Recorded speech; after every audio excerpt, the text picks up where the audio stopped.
Teachers of Reddit, what is the most overkill, way more work than necessary, assignment you've seen handed in?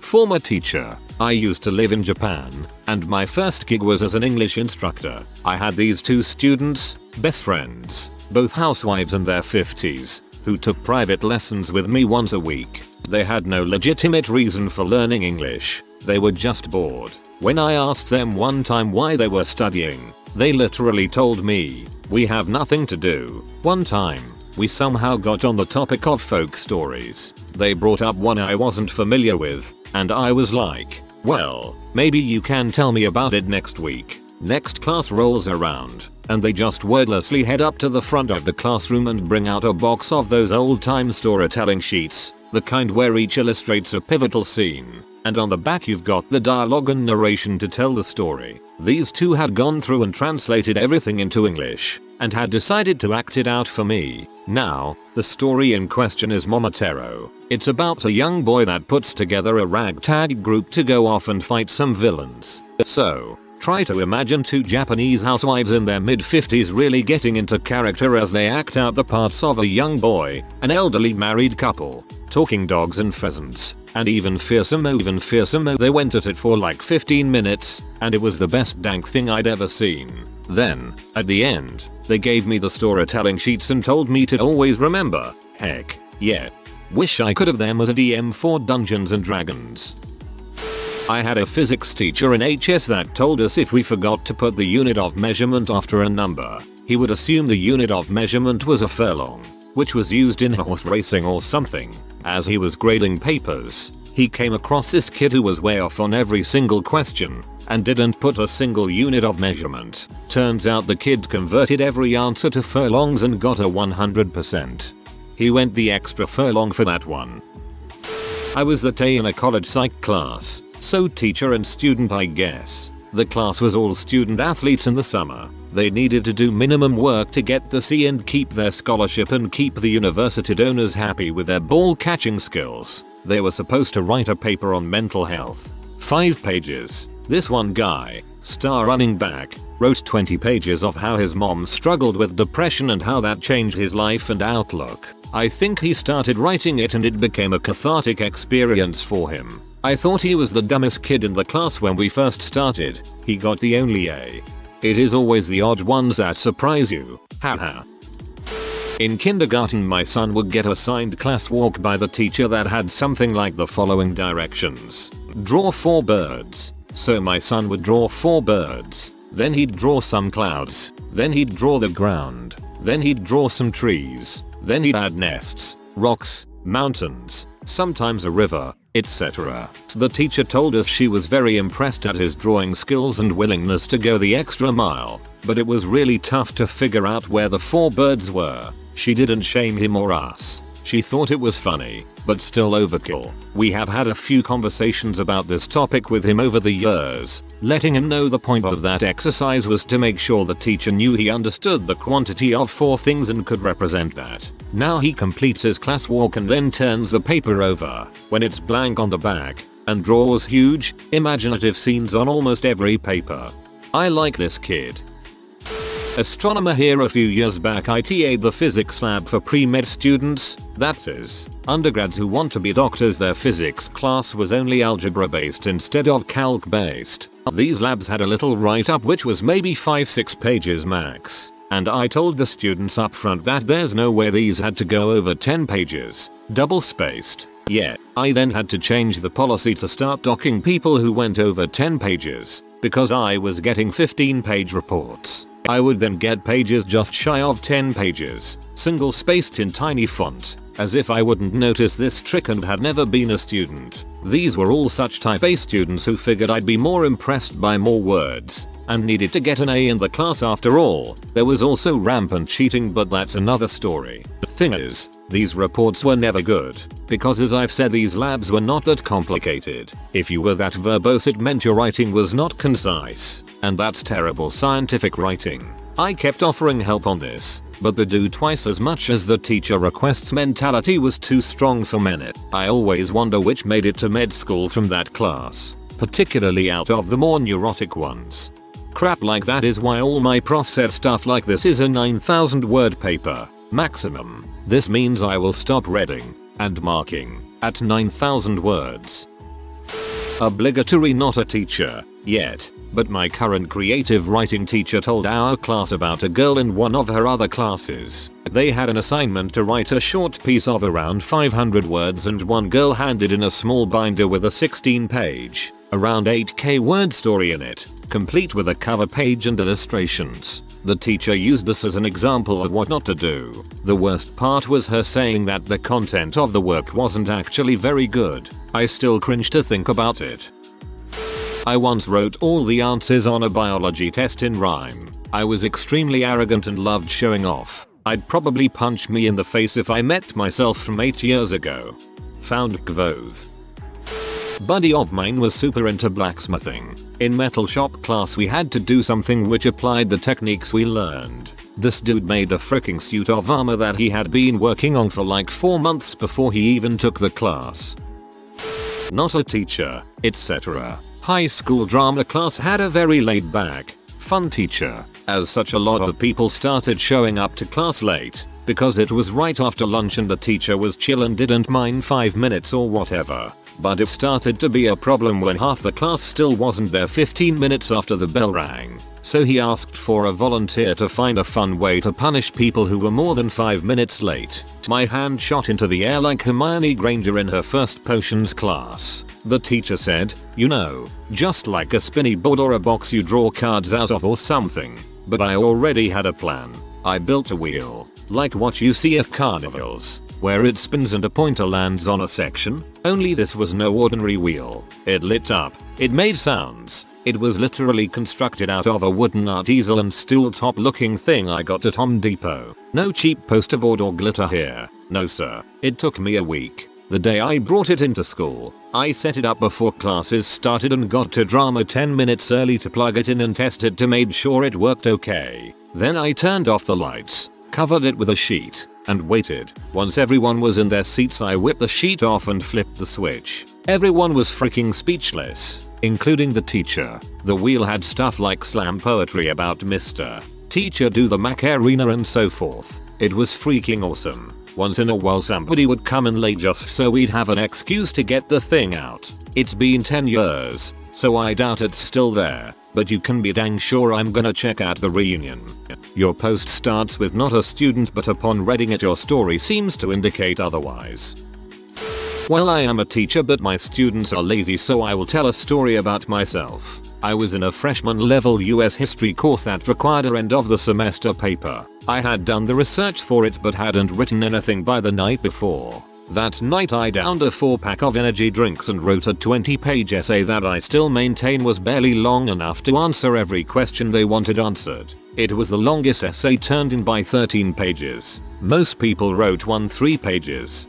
Nothing drives me nuts quite like having an essay prompt that demands 60 pages of response, but wants you to answer it in a paragraph. No, I say, there is too much to be said.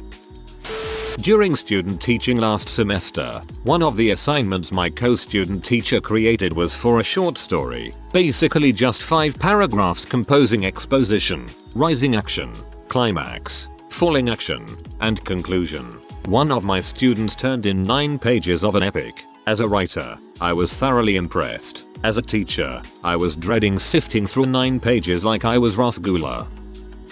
Student not teacher yada yada. I was in a costuming course in college and instead of learning actual sewing, we were given a piece of paper with a word on it. Each word was a garment from a different era, and we had to look it up and create an advertisement for it as if we were advertising it to the people of that time. I was annoyed that I didn't get to actually learn anything, so I decided to take the assignment dead seriously. I had a garment from ancient Rome and, with the help of my fluent father, wrote the entire thing in Latin. As a language enthusiast, this is my favorite post on this thread. I teach history and I was teaching about the history of boats and famous boats. The assignment was to make a model of any type of boat, warboat, cruise ship, exploring boats, or mythology boats. I gave examples of blueprints for warboats, drawings of cruise ships, etc. It was an easy project. I come into work and find a 1-inch scale model of freaking Noah's Ark and a 30-page essay paper debunking the flood, every animal fitting in the ark, Noah food supplies, and the science behind a 30-day flood. The student told me he likes working with wood and learning about new things. He knows I am a historian who loves studying about religion and thought I would enjoy it. He proceeds to hand me a second essay about why most major religions have a great flood of some sort. The student is in college for history and science thanks to me. Actually, a teacher gave my 8th graders a presentation assignment on a genetic disorder of their choice. I didn't want to stress them out, mostly wanted to get them familiar with genetic mutations, how different mutations cause different problems. I'm thinking like 5-minute presentations tops. This kid comes in, brings his cousin who has the super rare, literally like 10 people in the world have this disorder he's chosen, gives a 20-minute, beautifully explained, in detail presentation that includes everything from the actual karyotype of his cousin's chromosomes to the details of how exactly his specific medication works. That kid got extra points. I hope he becomes a geneticist. My professor told me this story once when I was an undergraduate. Keep in mind I went to a really liberal, almost stupidly casual college, which is probably why this man still had a job. He was my literature and writing professor who taught a lot of veggie lit courses and had a unique slant in which we would watch a film a week that related to the theme of the course. So it was also a mini film studies, I guess. Because the courses were taught thematically, it worked. Now the story he told happened many decades past, but the short version is that he was tired of watching the same films over and over and wanted to experience how a student would experience the film for the first time in a class setting. He had this brilliant, misguided idea to order a movie based on title only and watch it fresh with the class. The movie he chose was called 8, I think. It involved a number, and he assumed they were referring to Fibonacci. Nope, it was Gay P. Hardcore Gay P. My professor didn't want to admit to the class that he goofed, so he sat through the entire thing pretending that it was intentional. One by one all the students grew disgusted by CM shots and butt munching and they left. At the end of the film only one student remained. A nervous transfer student that had arrived that semester. My professor turns to him, his eyes wide and horrified by what he has just seen, and asks, "My God, why did you stay for all of that?" To which he quietly replies, "You said at the beginning of the semester that we weren't allowed to leave during the movie section." I feel like that kid went above and beyond that day. Sitting about to have a cavity filled. You just made me laugh and feel better. Kudos and upvote to you. I was the student in this scenario. Back in high school, I took Civics free enterprise classes. Well, one project was to pair up. A team had to come up with a general product, and each would make their own brand and create a flyer for it. The two would then present it as if they were competing products. Me and my partner decided on doing energy drinks. So my partner makes his brand, Stream Energy. I, on the other hand, being the Smash Bros fanboy I was still am, decided to name my brand after my then main, Captain Falcon. So my project was called Falcon Punch. Day of the presentation, my partner shows off his flyer for Stream Energy. When it's my turn, I showed what I had did. Not only did I make a flyer, I put in my computer skills and made a full-on commercial and presented it to the class. Not too long ago, I came across my old teacher. Even after almost 7 years, he told me that he still has that DVD. He uses it as an example of what someone did to cement that I would love to see your commercial if that's possible. Obligatory, not a teacher, but in high school I took AP US history with a lot of my friends, and there was about a month between the AP exam and the end of the school year. So our teacher gave us an assignment to basically write an essay about literally any subject of American history that we wanted and present it in front of the class. My friend did his on the General Robert E. Lee, and his report was in depth to the point of obnoxious. Our presentations to the class were limited to 20 minutes and he spent his entire 20 minutes talking not about Robert E. Lee, but his father. Because you can't really understand Robert E. Lee without understanding his father. I swear he almost had a whole book written on the subject.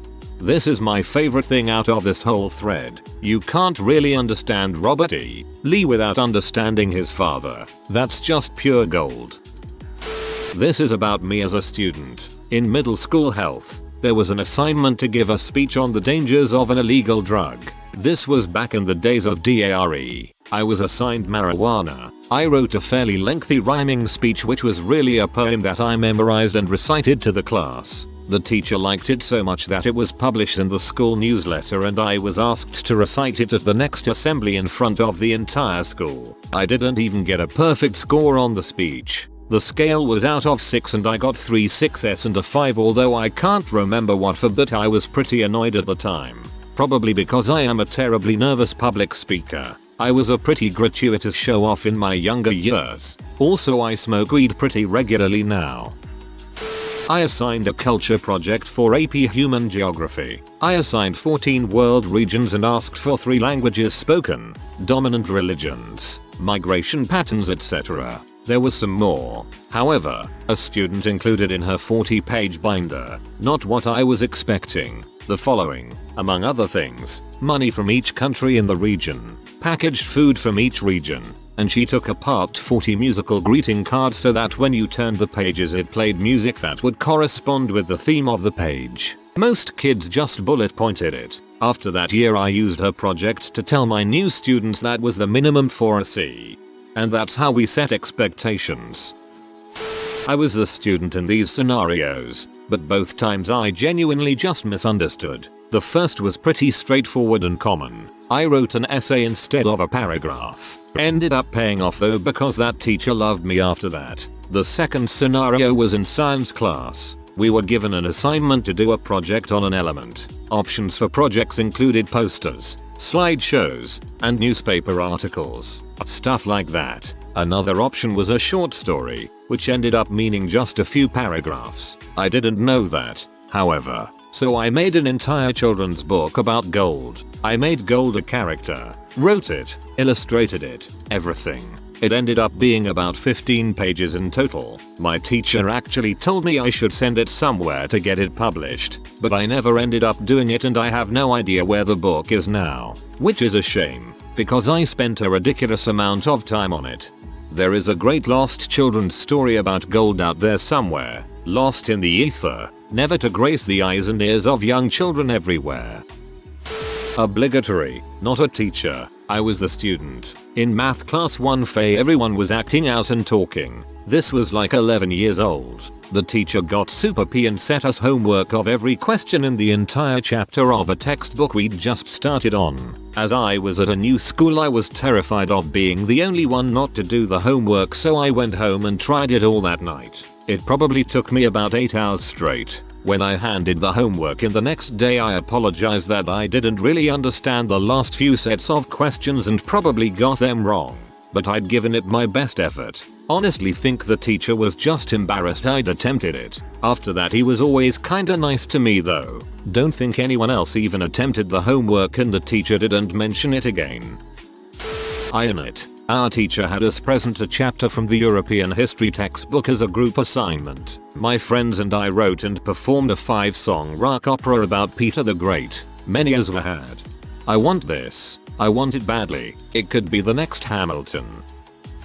Obligatory, not a teacher. But, in high school everyone made a huge deal about the sophomore biology research paper. The paper itself was something like 20 pages long, and needed to have an accompanying PowerPoint presentation that you would actually present to the class at the conclusion of the assignment. After hearing people make such a big deal about it, I was determined to do well. So I decided to write my paper on genetic therapies for degenerative diseases. At the time they were still fairly new, so I ended up spending hours and hours first teaching myself genetics, and then combing through every scientific and medical journal I could find for information. At one point my teacher expressed concern that I was taking on too much, but I thought she was just underestimating me. I have trouble with executive functioning, so I used to have a lot of trouble with organization and turning in assignments on time. But I was really excited about this topic, so I assured her I had it under control and kept working. As it turns out, I had misjudged how deep people were getting with their topics. On the first day of presentations I remember this feeling of disbelief as I watched everyone else give what seemed like second grade science presentations. One girl literally just wrote a report on what an APGAR score is, which essentially involves looking at a newborn baby every once in a while to make sure it's still breathing. I ended up getting an awesome grade on my paper, but I'm pretty sure I lost to everyone with my PowerPoint presentation. I felt like they were all judging me for being a show-off when I really just thought I was working at the expected standard. Not the teacher, I was the student. The teacher had assigned a 10-page paper. Back when that was a lot of work, a guy turned in a 49-page paper. I did this unintentionally, supposed to be a 10-page paper, double-spaced, but I missed the double-space part, so I ended up turning in a 20-page equivalent paper. Teacher gave me an extension to trim it down. Student, not teacher. I had a professor once who had extremely strict rules for papers. 12 points times New Roman. Duh. Couldn't be less than 2 pages or more than 3 pages single-spaced once you took out the heading and title. His goal was for us to be concise. Since this was a Science Y course, I went to office hours once and was waiting in the hall for the prof when a kid from our class comes up absolutely shaking with anger. He got a 70% or something on his paper. I looked at it and it was like 9 pages long and tiny but font. I mean, you didn't follow the rules, friend. He was furious, but I hope he learned a lesson about doing what you're told. As I get older, I'm starting to realize high school wasn't all about teaching various subjects about that world, but more so a study and examination on how well you can follow the rules. Plenty of kids don't go to college and end up working blue-collar jobs, and it's absolutely necessary to have the skills to follow rules. History prof here. I assigned a new biography of Jesse H. Jones a few semesters ago. Big shot Texas banker, FDR appointee, fellow Houstonian. Only written assignment associated with the material was a 2-3 page mini research paper on any related topic from the book. Easy, right? Turned out one of Jones' great nephews was in my class that semester. I had no idea until the kid brought in a 12-page paper along with a ton of valuable family mementos and correspondence to show the class. We wound up doing 2 weeks on the topic. Even the students who hadn't originally read the book got excited and caught up. My high school roommate was a math genius. Literally first in international tournament genius. One semester, the principal, himself a math professor, wanted to work with my roommate for some research stuff, and gave him his PhD thesis as some introductory reading. My roommate not only read and understood the 100-page paper, but also highlighted several errors in it. Sorry, not a teacher. My sister had to write an essay. The subject was very open, and after a week she went to teacher anxiously and told her that she had written 37 pages and isn't even near finishing. So could she have a week or so extra time so she could cover even most of the subject? The teacher told her that she expected 3 pages. I'm not a teacher, but I can imagine she was puzzled by this. In 3rd grade we were tasked with writing a 5-paragraph book report over the weekend. My dad made me write a full book report that ended up being around 5 pages. He sat there the entire time I wrote it on the typewriter. This was in 1990 or so. I still remember the teacher's face being "WTF is this?" I asked for 5 paragraphs. A little off topic, but my pet peeve is when a teacher says I want an essay that's exactly 1,000 words long or something. I'll make sure to keep it short enough, but inevitably there's someone in the class who goes way overboard and does double or triple the amount they were told to. Then this person manages to get the best mark in the class even though they didn't follow instructions. I've even heard teachers say that they'll deduct marks if you're off the exact word count but still give the best mark to the longest essay. I'm seeing examples of that all over this thread and it's killing me. Just because something is longer does not mean it takes more effort. Condensing your thoughts takes a lot of effort too. I've only experienced this with college professors. I have the utmost respect for my high school English teacher who always answered with however long it needs to be good. Surprisingly, no one was as smart as and turned in a 3-sentence paper. But then again, it probably wouldn't be good. He just cared that we put effort into our papers. He never fussed about the length, only the quality. Not a teacher, I'm a student, taking a health class and the unit is mental disorders. We just spent a couple days on eating disorders and were working on a packet. One of the questions is anorexia more alike or different than bulimia? Explain. I started writing about how they are more similar. One student asks the teacher about the question, which leads to the teacher explaining Joe to answer the question. I was in the middle of answering the question myself when I heard the teacher say that the answer is that they are more different. Not being able to help myself, I started to argue with the teacher. First on the basis that the two are more different, but then I argued that there can't be a wrong answer if you are able to thoroughly explain your answer due to the wording of the question. The teacher refused to change her mind. Now note that this wasn't an obnoxious argument, this was more of a civil discussion. The entire class, about 30 kids, all agreed with me, but the teacher continued to refuse to even consider that we could be right. So I got mad and devised a plan. I wrote a 6-page research paper about how anorexia and bulimia are similar, properly citing sources and everything MLA style. It had a bibliography page and everything. I then submitted the paper as my answer for the question, which only required about a sentence to answer it. The teacher still refused to give me credit for my answer. I went to administration. I told them the story and gave them my paper and everything. I was expecting them to tell me to stop wasting their time, but the principal actually decided to hear me out. After reading my paper and reviewing the entire question, he determined that I deserved full credit for the question. So then the teacher gave me credit and an apology for his behavior. I also apologized for making a whole dang debacle out of everything, but I wanted him to know that just because we are students we aren't immediately wrong. So for about 6 hours of work I got the full 2 points for the question. Overkill? Yes. Worth it? I think so. Good on you. You stuck to your guns and proved yourself right, while learning about how to present an argument effectively to people in power. I'd argue that's probably more valuable than the material you learned about in the unit.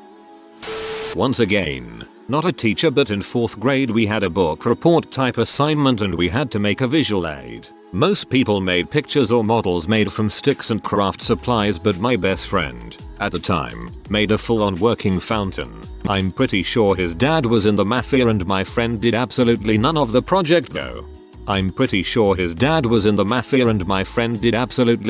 project though. Okay. Spouses who married the cool girl boy from your high school, what are they like now? My mom was the elite Atlanta debutante and lived a very cushy life at a budding Miami country club. Beautiful and very popular at the private school. My dad grew up on a farm in Virginia. They weren't poor, but they were definitely not refined. Eventually my father's family made it down to Miami after selling the farm. He became the lifeguard at the country club pool where my mom spent days lounging about. My parents say they saw each other and that was it. The scandal was great. The debutante and the lowly lifeguard. They just celebrated 54 years of marriage. My lowly lifeguard father made quite the life for my mom regardless of what all those elite twats said was going to happen. She gladly left the country club life for him and they are still so utterly in love it's crazy. He carries a photo of her at the pool where they met. The only references she makes to being that girl are that they proved everyone wrong. They are beautiful and I love their story. I married the cool, outgoing, outdoorsy, sporty high school jock. Turns out he's secretly as geeky and introverted as I am. He's still the same person 25 years later. I have the personal belief that everyone is nerdy or geeky in some way about something. There's just people who hide it. My mom was the cool girl all through high school, undergrad, grad school, but life didn't go that well. For most of her life, she had to be caring for someone in the family who was ill, and that took a huge toll on her. First it was her dad, then it was me. I had childhood illnesses, then her in-laws in quick succession, then her dad again, and finally she had to nurse my dad until he passed away from a terminal illness. She was meant to be social and have fun, and instead she was forced to be around sickness and sadness for her best years. But she is a very happy and mentally strong person in general who made the best of things. She hosted a lot of people and events. My house growing up was full of people visiting and having fun. She's very charming and easy to talk to, and has a lot of fans all the time. Though, my siblings and I find her social side rather annoying. She isn't like that with us, and she tells us her charming side is just an act, and the real her is the lady who is constantly critical of us for our own good. She likes having groupies hanging around. People who are happy to take her help and be grateful to her. She has very few friends who could be considered her equals. She also expects a lot from other people and is constantly disappointed. She wants to be the center of everything. She doesn't know to be a guest at anything. She somehow ends up running every event she's invited to. She sincerely believes she's helping, but it's just disrespectful sometimes, and when we tell her that, she doesn't get it. She likes to dominate everything and make decisions for everyone. We joke that if the Prime Minister was her friend, she'd somehow end up running the country for him. When you are the caregiver, you have to be in control and in charge every minute. That can be hard to shake, especially since it has been a trend throughout her life. She has probably learned some hard facts that way and seems to be critical when she is just trying to give you, in her mind, helpful hints for success. Being a caregiver is exceedingly stressful. BTW, go easy on her. I'm an introvert and he's an extrovert. I never knew what to say to him in high school because he was so cool and funny. He intimidated me. Now our differences complement each other, I think, and we're very happy. I married the cool girl. Super athletic. Everyone was her friend. We started dating in high school. She's kept up everything people loved about her. Nowadays she isn't as interested in other people and focuses on herself, her career, us and our future. We're planning to buy a house and have kids soon. I'm the breadwinner today, but I'm not so sure if that'll be true in a few years, lol. I'm the opposite of this question. I totally peaked in high school. Was cheerleading captain, valedictorian, prom queen, super involved and outgoing. Now I'm fat and very unnoticeable. Not pretty and maybe not ugly, just bland. And incredibly shy and reserved. Don't really have any friends. But married my high school sweetheart, who was quiet and mostly flew under the radar, and now he is outgoing, successful, and more handsome by the year. I choose happily married to a good person over prom queen any day of the week. She's still the nicest and gorgeous girl I ever met. Nothing changed. She is studying to be a pharmacist. That's something no one would guess, since she always loved history and her school didn't add biology or chemistry. My high school friend was the cool guy. Everyone liked him, guys and girls. He never got into fights, was always instantly invited everywhere, and girls totally swooned over him. He's still the same awesome dude. Hasn't changed a bit. He married an incredibly hot nurse. Wholesome. My sister married the prom king starting running back from her high school. He got fat, but also is a nice dude who makes a killing running some kind of raw materials company. Doesn't talk about the past at all. Reading these answers about prom kings, head cheerleaders, quarterbacks etc. just has me as a Canadian going, wow. American high school really is like on TV. The high school experience just really isn't the same here, at least not in my experience. I don't even think our ideas of popular were really the same, mainly due to how much less important sports are here. I think without football reigning supreme, it allows for way more variation for what makes someone popular.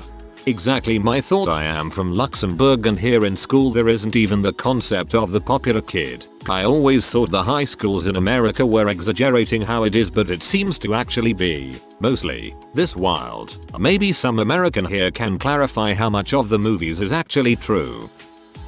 My mum was the nerdy girl who got all the A's and had zero social skills, and somehow managed to start dating my dad, who was the popular, good-looking guy who everyone thought would peak in high school. She was actually advised by her family and friends that he wouldn't give her the future she was hoping for. They got married at 19, had me when they were 20, and while they were pretty broke the first few years of my life, he paid for my mum to attend law school, started his own business, and 25 years later with 3 kids, they're still so in love and have a pretty cushy life. My dad actually met one of the loud voices who told my mum she was making a big mistake marrying him, and she had said how she always knew he would turn out well, which he found hilarious. Found out recently, 30M, that my dad was extremely popular in high school from my aunt. I had no idea he was an all-star football player with lots of college offers and was prom and homecoming king. Never talks about it, but he's doing well. 2 kids, a dog, and a loving wife. He's still winning. The dog got mentioned before the loving wife, lol. My dad was crazy popular. Prom king, salutatorian, running back, serious ladies man. He met my mom in a nursing class in college which he took to meet girls, lecture court, and he was the only guy in a sea of women. This was the 70s. They married, He became a car salesman, developed a terrible drug habit and died of a heart attack at 52. My wife was the hot girl that everyone gossiped about. She's still super hot but is such a wonderful, supportive, loving person. It makes me sad no one took the time to get to really know her when she was young. Hey buddy, you did. That's all that matters. He was the one who had the six-pack who all the girls swooned over. Very popular. I was not. Saw him after just leaving HS and started going out. Ended up getting married in our early 20s. God knows why. I guess we thought it was just what happened next. He never grew up. All he wanted to do was play online games. But I mean constantly. He would get in from work, walk straight past me to the spare room, straight online and play until the early hours. Get a bit of sleep, go back to work. Same thing, again and again. Never wanted to go anywhere, just wanted to game. Eventually, I gave him an ultimatum. He chose the game. From what I gather, he's remarried to someone else we went to school with and has 2 kids now. I was told she had to give him an awful lot of ultimatums before he eventually grew up. I really shouldn't find this funny, but just the thought of you giving him the ultimatum and him choosing the game made me laugh a little. As it turned out, I married one of the mean girls, didn't go to her school, didn't find out she was considered that till after the divorce. That's how it turned out. Then I dated one of the cool chicks, did go to her school, did know she was considered that, and she was the most amazing human being I've ever known. That one didn't work out either. Now I'm just retired from relationships for a bit. Strike 3 will kill me. I like the whole 2 swings and you're out. Really speeds up the game. My brother married the popular girl. She was homecoming queen, prom queen, on varsity teams, in band, an honor roll student, beautiful, and super nice. 17ish years and 2 kids later, she is still a sweetheart, beautiful, and athletic. I told my wife there is a question on our Ask Reddit she can actually respond to. I think I broke her because she hasn't stopped laughing. Best response on here. My best friend was prom king 14 years ago. Now he owns a successful small business. Never had a girlfriend. Never had a boyfriend. Not sure about his sexuality but he's a kick-ass dude. Proud he calls me a friend as I'm an awkward introvert. He's waiting for you to realize you're in love with him so you two can run away together. Mom was the cool girl. Still is. Still literally gets stopped by strangers talking about how cool pretty whatever she looks acts. But divorced. Husband cheated. And widowed. Second husband died. So never really managed to get a happily ever after in romance. I've only seen her as a grown up of course. But going by pictures and what I remember as a kid, she hasn't changed all that much. I think sometimes she's too used to people being in her orbit and will get sad if something happens where she's not involved. Not overtly so, but you can see she's expecting everyone to always want her there. Do we have the same mom LMAO? My dad was super popular, prom king, valedictorian, class president, football captain etc. He has a high ranking but normal role at a smallish to medium sized company. Pretty normal guy and a good dad. If brought up he will mention his high school years but he doesn't brag. Good man. I didn't marry one but my husband is friends with a few guys that peaked in high school and they feel the need to relive that crap. Still talking about the championship that got away 20 years ago. I graduated in 1979. And there is this one woman who is still talking about being a cheerleader and posting photos of herself in her cheer uniform. I deleted FB strictly because of her. The second-hand embarrassment was too strong. I sat next to the popular guy every day pretty much for 5 years and I was so afraid of speaking to him. I'd watched him and his friends picking each other up and shoving the chosen one into lockers, or chasing each other round into a pile-on and throwing their shoes at each other. Typical school crap. They were rowdy and loud and intimidating, but he was the quiet yet seriously funny one and I crushed on him hard for years. He remembers me as the little blonde girl who didn't speak to anyone, because I was so anxious all the time. He also protected his sister from some buttholes every break time and she'd come to find him for safety from bullies. Should have spoken to him sooner when school finished. Because we have the same music taste and we get on well enough now at 26 that we have a 6-month-old daughter together. My daughter from a previous relationship, and we just got engaged last weekend. I adore him. He's handsome, charming and funny, and I would do anything for this man as he would for me. Great story. In protecting his sister was the sign of a true gentleman. My brother was the cool guy in high school. Even now, over 20 years later, he has what we call his fans that follow him everywhere. He has this posse built up of a rotating cast of best friends. He'll shine all his star power on his pick of the week, then move on to another one. He's very charismatic, good looking, life of the party, so it's easy to navigate to him. He married the popular girl and his guy friends' wives are her friends. He can also be selfish, rude, dismissive and condescending. I tend to avoid him mainly because it's always a production with his gaggle of friends always around. Username checks out. No, but for real, I hope you're well and content with your life. When you're a teenager it can really affect your self-esteem to have a sibling like this. I had 2 kids with a former prom king. He's a C-kid now. Yeah, I'm a mailman and I delivered the cool kid from high school his unemployment check. He was also living in the shittiest part of town and obviously got into drugs pretty bad. Apparently he peaked early. I always think about this guy in my HS. He was super popular and the best friend of the worst bully I ever had. I won't say his name, but he went on to be a pro football player and I always idolized him because of his actions. On one single day, he pulled me aside and told me that he noticed I almost never ate lunch. He gave me $20 and told me to make sure I ate well and that he was sorry he was so mean to me. For anyone who has ever hesitated on apologizing, I will never forget that person and I will never think he didn't deserve his popularity. I was picked on, but bitter. IDK who hears in half this, but good story. Not me, but my mom married my dad who was hot crap. They met in college when he was an absolute hellion, but since then he became a doctor. Still a really fun dude. He's also a licensed contractor, so when he was bored he built a 6,000 square foot barn in our backyard over 10 years completely on his own. Absolutely stand up dude. Building a barn for boredom is impressive. Your mom did good.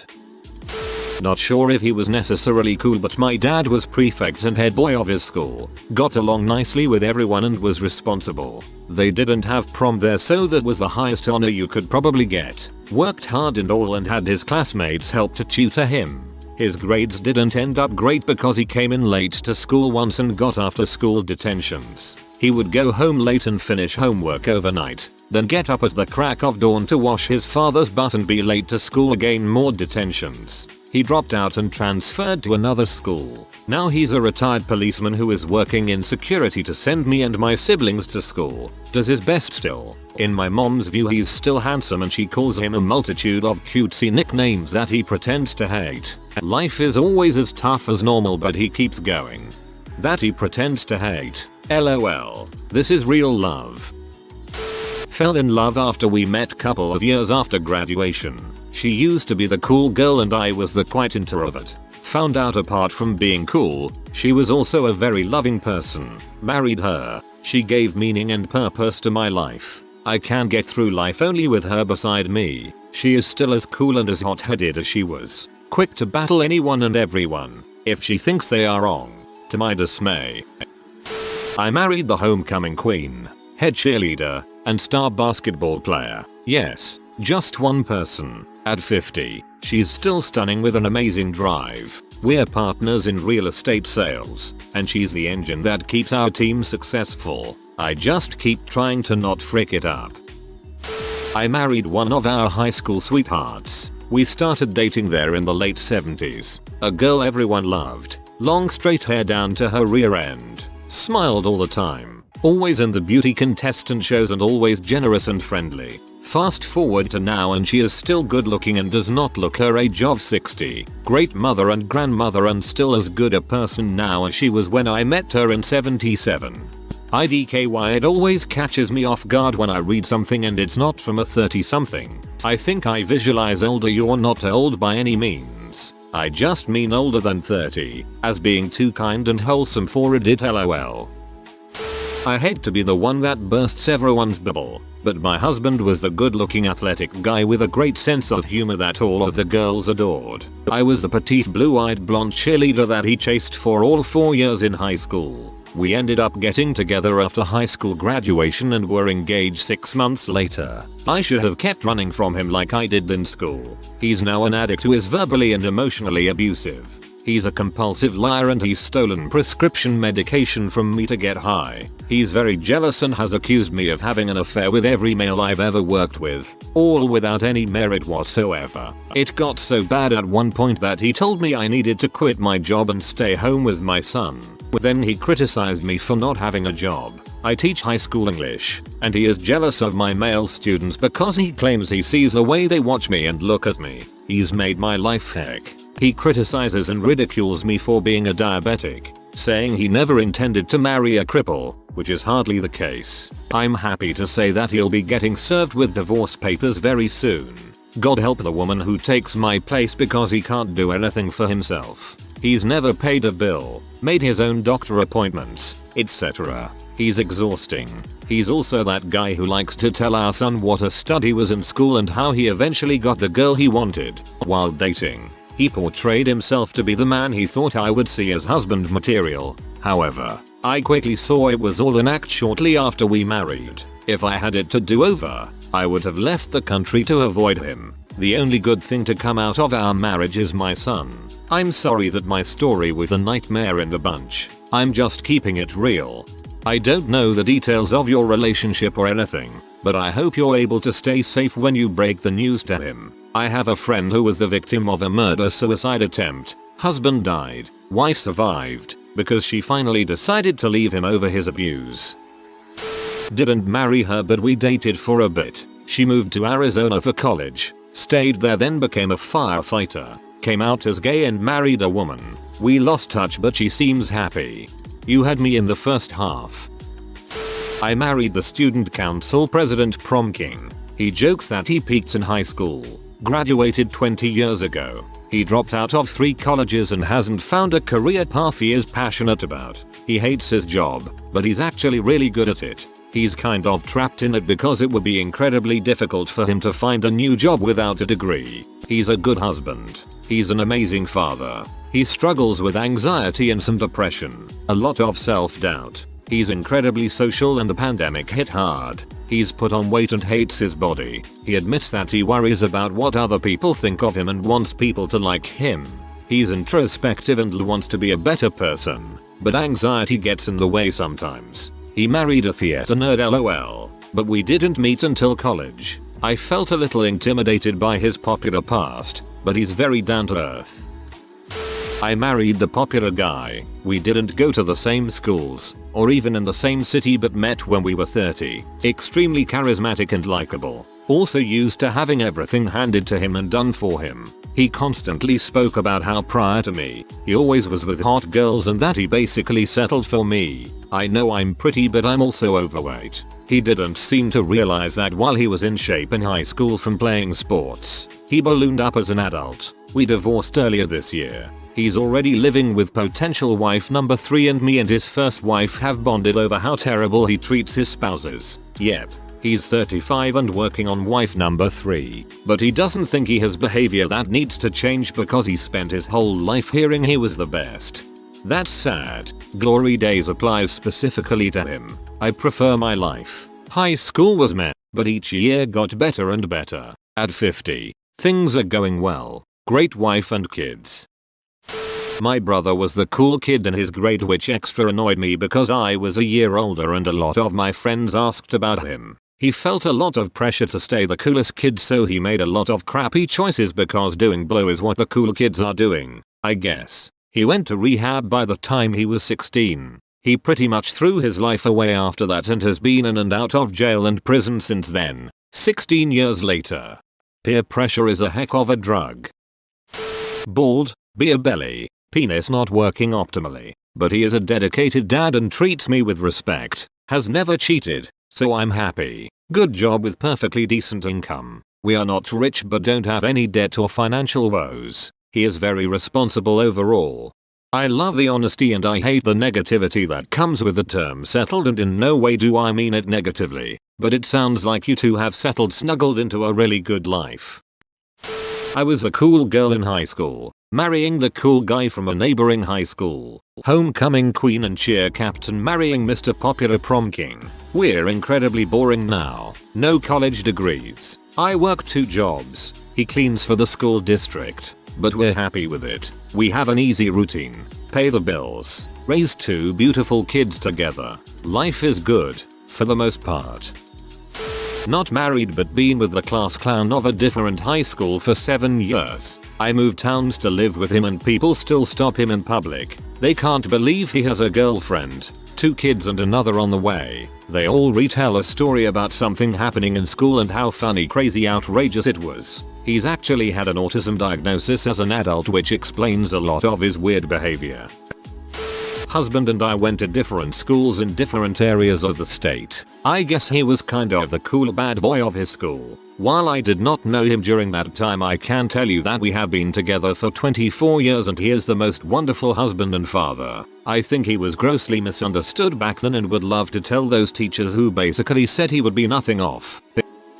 Cool as frick. More open to new experiences. More love affirming and supportive than ever. Got together when we were 17.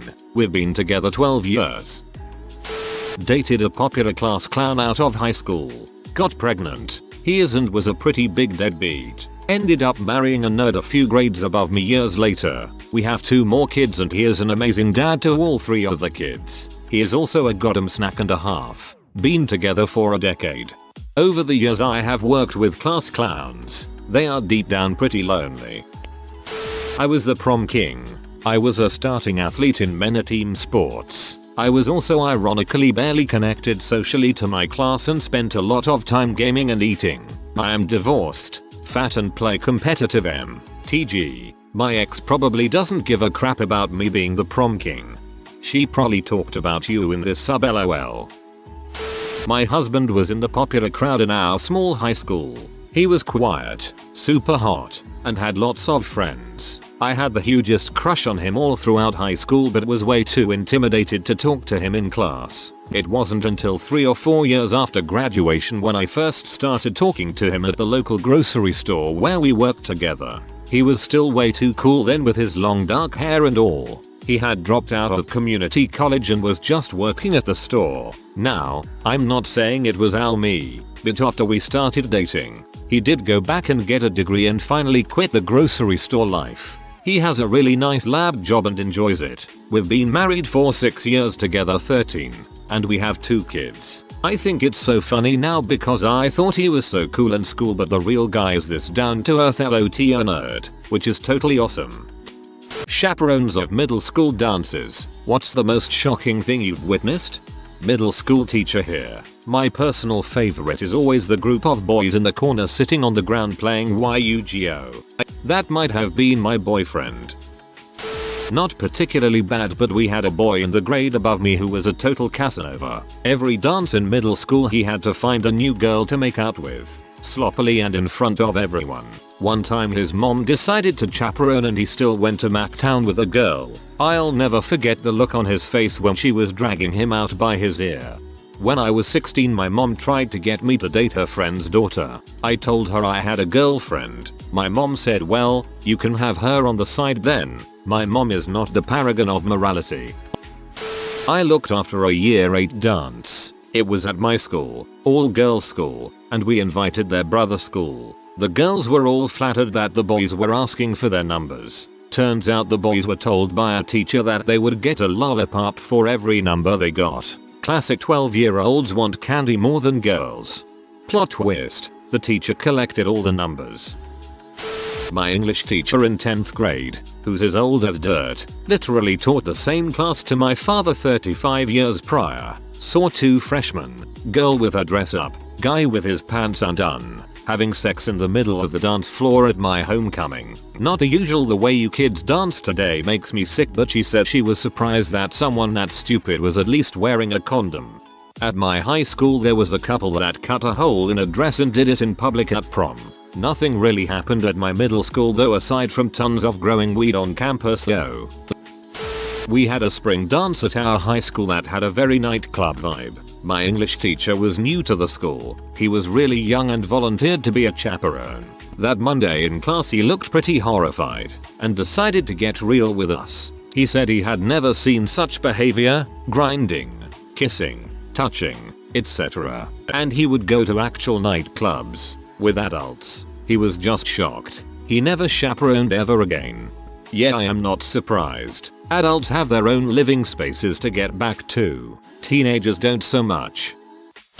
I asked an 8th grader how her dance was after babysitting her little brother. She said there was a girl fight that escalated into a brawl because one girl said another girl's dad was cute. 8th grade girls are among the scariest things that roam our planet. Kid had his girlfriend in the corner, skirt hiked up, 2 fingers deep into her. All of his friends were acting the lookout barriers and strategically standing in the way of all of the chaperones. I was not one, but eyewitness said act at a dance, so it totally counts. I don't know if they got caught because young me was mortified at what I was seeing. Those were some bros.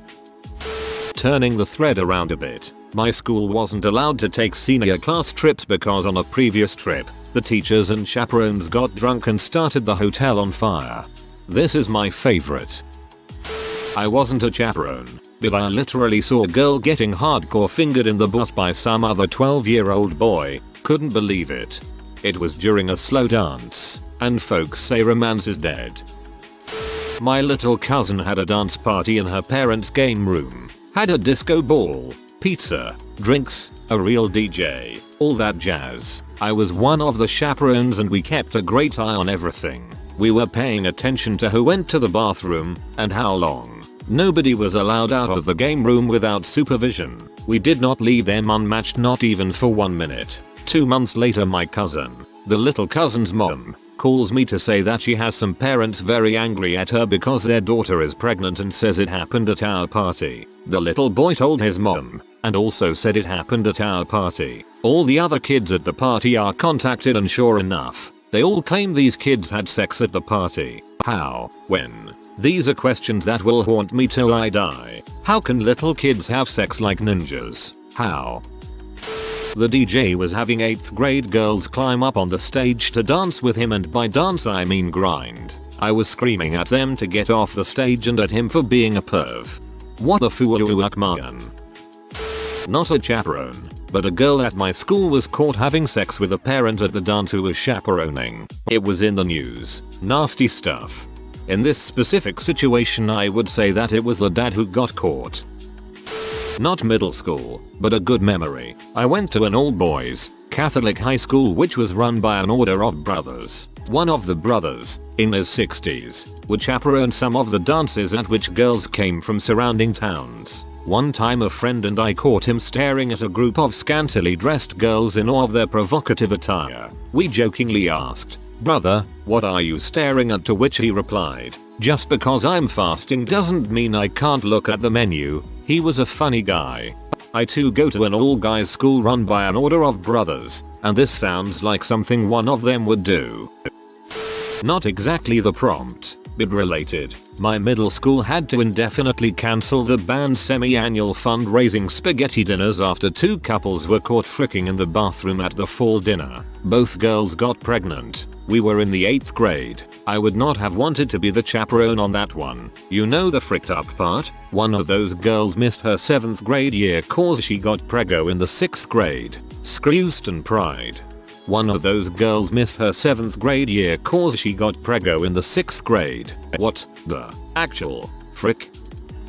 Cousin was a chaperone at a junior prom once. She is American and I am British. Apparently 2 girls were offering blowjobs to boys who could bring the most alcohol and drugs without being caught. Another chaperone saw the girls kept going into the bathrooms, went in, saw that happening as well as kids doing lines of coke on toilet seat lids. Here's the best part. Girl 1 had to walk out of the bathroom with CM on her dress while everyone outside who knew what she was doing in there stopped to watch her. Cousin never chaperoned again. And she got paid to do it, too. I don't care what you all say happened. You put Cupid shuffle and that everybody clap your hands crap on and everything stopped. Everyone and their mother was sliding to the left, slide to the right, cha-cha real smooth. The school refused to let a student gay couple dance, and they were escorted out, embarrassed in front of everyone. It was really bad. Thankfully, school officials were later reprimanded by parents of both straight and gay students, and the policy was changed for good. No gays allowed there. That'll do it. I just started teaching at a local middle school. One of my students had her parents volunteer to chaperone the school dance. When they got there I could tell they were a little uncomfortable, maybe because they were really dressed up, so I went over to say hi. The dad kept making eyes at me and I heard the wife make a comment about it while I ran off to yell at some kids for having their hands where I could see them. Everyone was having a good time, with the exception of some kid licking another kid's eyeball, when I heard a slap and turned around to see the mom run off crying while the dad just stood in the middle of the dance floor, looking overwhelmed. A few of my students said the mom was crying to them in the girls' bathroom, but the next time I saw them they were jamming on the dance floor alongside all the middle school students. It was clear they had a little something to drink in the meantime. They were getting pretty handsy and making a scene, to the point where I had to go up to them and ask them to tone it down a little. The dad promptly grabbed the mom's butt. I tried to tell them they were being inappropriate but no one was listening to me, as they were slurring their words and falling over the place. Then, the mom throws up all over the dad, who starts panicking and trying to take his shirt off, screaming that he's going to get sick. None of the other chaperones wanted to go near that, so I ended up having 2 of my students escort them out. The students said they were picked up by a pink Hummer limo outside the school. Craziest part is my student, their daughter, wasn't even there. She had been invited to a different school dance that same night. This sounds like Bob's Burgers. Not a chaperone, but would guess both genders actually interacting with each other is pretty shocking at a middle school dance. You'd be surprised, mate. They're like a bunch bunny rabbits high on life and MTV. My aunt recently told me about chaperoning her daughter's school dance. She was monitoring the halls when she heard some noises coming from near the locker rooms. When she opened the door she found a boy with his foot up a girl's skirt. Their excuse? They were just play kicking each other and his foot accidentally landed there when my aunt walked in. SHHH. You have to be quiet when I'm kick fricking you. Been there, done that. My wife is a vice principal of a K-12 charter school, and I am the attorney coach for the school's mock trial team.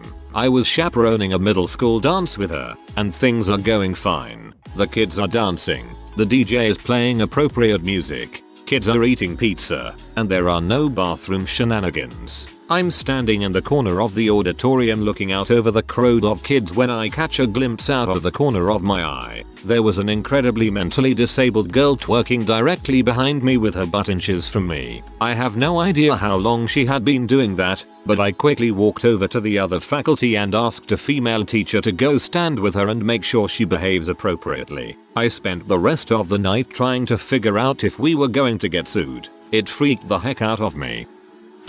I was a rep, so I was involved with running welcome week for first years. My friend and I were on door duty to make sure people don't come in the back door and were supposed to make sure nothing bad happens. We saw 2 people making out on a couch and the guy was fingering the girl. Neither of us wanted to approach them, so we turned our heads and waiting till they left. I wasn't the chaperone and this didn't happen at a middle school. It wasn't a dance and I wasn't the one who witnessed it, but I wasn't exactly a chaperone, but I was working at a sandwich shop at 10 at night. A very young couple walks in, obviously just getting done with a school dance. They order a sandwich and sit in the corner. I take a smoke break in the back alley. When I start walking back they are full on humping doggy style at the end of the alley behind a dumpster. I laughed super hard and went inside to tell my friend. The kid came in and grabbed his sandwich and I made eye contact, giving him a high five with me eyes. Me eyes. An 8th grader asking a 7th grade teacher to dance because he mistook her for a student. To be fair, many of the parents visiting for conferences would mistake her for a student, too. Not middle school and not a chaperone, but when I was student VP of the school, the principal told me about his first experience as principal during homecoming. Basically the whole night was a success until the end when they turned on the lights and the crowd dispersed. There was a girl completely naked and pee drunk on the floor just laying there. She was fine, but obviously as a first year principal for this to happen he was scared for his job. Life went on just fine for everybody. Not middle school and not a chaperone. Nice start to your answer. High school Harvard model and dance. Sorry it's not middle school, but this was so fricked up it has to be shared. Everywhere you looked there was people making out, and the grinding was out of control. Crap really hit the fan when two people decided it was okay to start fricking right on the dance floor. God dang it, Matt from Algeria. The lights came on early and the dance ended due to inappropriate behavior. We were all sent back to our rooms, and the hotel went into immediate lockdown and the curfew was moved forward. The hotel had 2 wings each with a tower that you could see the other from. Girls started stripping in the windows and dancing. Definitely one of the weirdest nights of my life. Matt from Algeria. When I chaperoned for the first time and realized that there were 3 groups of 5-6 boys or girls just standing on the dance floor talking. Like, just standing there with music blaring from speakers right next to their head. I was so confused. Then the lone dancing boy with no shame who dances horribly. I was a student and we had a dance in the gym of our school. There were 2 people having sex against one of the pillars of the gym. 8th graders. Our high school doesn't have homecoming anymore because one year someone got caught giving a blowjob on the dance floor. There was 2 areas. A cafeteria area where most of the boys were hanging out. Then a gym converted into the dance floor, where most of the girls were at. Started the night in the gym. A little girl who looked maybe 10 years old was wearing a very small tight black skirt, and she dropped her purse. She bent over at the waist. The skirt slid more than half over her butt. She wasn't wearing any underwear, and flashed about half of the dance floor. There wasn't gasps or anything, but a lot of people noticed and some boys were pointing and laughing. At first I felt really sorry for her, and then I thought, well, there's nothing I can really do or say here. Then I looked around the room and realized most of these girls aren't wearing bras, and probably were not wearing much else. Later, that girl who flashed everyone was making out a boy. I saw so much drama, like girls crying over boys or arguing with each other. When one song or another song would come on, all of the girls would scream and get excited. I didn't have earplugs and the screaming got loud, so I found another parent to trade places with me. One boy started trouble with another boy, and it was clear the troublemaker was a drunk 8th grader. It occurred to me that a couple of these really annoying and loud ones were drunk. I smelled weed a couple times. Topping that all off, when the students left we found in the gym alone a pair of boys' pants, 2 pairs of girls' panties, 1 bra, a broken weed pipe, and a condom wrapper. The bathrooms were worse apparently. This school had a unisex handicap bathroom that was a makeout orgy room. When that was busted, we had to put a teacher or parent next to every bathroom door, and a couple more kids were caught coming out of the wrong bathrooms. I know that at least 1 boy and girl were caught naked together in the locker rooms. Never again. Dang, I am late, but when I was in middle school a few years ago, a guy and a girl left the dance to go to a classroom. He tried to get her to give him oral and a tracher walked in on them. She threw him under the bus so she wouldn't get in trouble and he was suspended for like 2 weeks and almost got a rape charge. Not a chaperone but an attendee. The local police athletic center was having a dance for middle schoolers. While walking around with my friend hanging in the back like the socially awkward youth we were, I saw a guy with his pants around his ankles and a girl who had what I can only describe as an oversized belt for a skirt with her leg up and around her partner. I didn't think too much of it, even after I saw them get escorted off the dance floor. It was years later that I figured it out. When I was in junior high, there was a mosh pit going on in the gym started by 7 or 8 guys. One of the oldest female teachers went in to try and apprehend one of them and he accidentally swung around while moshing and punched her in the face. He booked it out the door. High school, but this one time the DJ played the song The Bad Touch really loud. Our schedule counselor had her 2 7-year-old kids there too. I never cringed so hard in my life. Once witnessed a kid trying to put his hand down a girl's pants while slow dancing. I'm sorry for dong blocking you little dude, but you gotta do that behind closed doors. Jesus, Just what countries are these stories from? I didn't have that sort of stuff in any of my schools, and I'm not old at 22 years of age, so it's not like my time was a different time. I'm certain that they're all from America. I too am from America, but was far too fat and awkward to have such awesome things happen to me in middle school. Just saying. I live here so I can believe it. When I was in middle school, I witnessed two boys nibbling on each other's ears. It was hilarious at the time, but also disturbing nonetheless.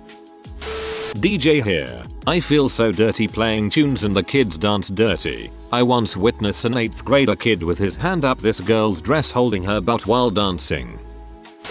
Girl was texting during assembly, wasn't supposed to have a cell phone out. I should also state that this was several years ago. Few people that age had cell phones. This was a private, Christian middle school. Rich kids and rich parents equals cell phone 13. The girls wore skirts during assembly, chapel, whatever. This will be important later. She kept looking around to make sure nobody could see her, and then when she realized she'd been spotted, hilarity ensued.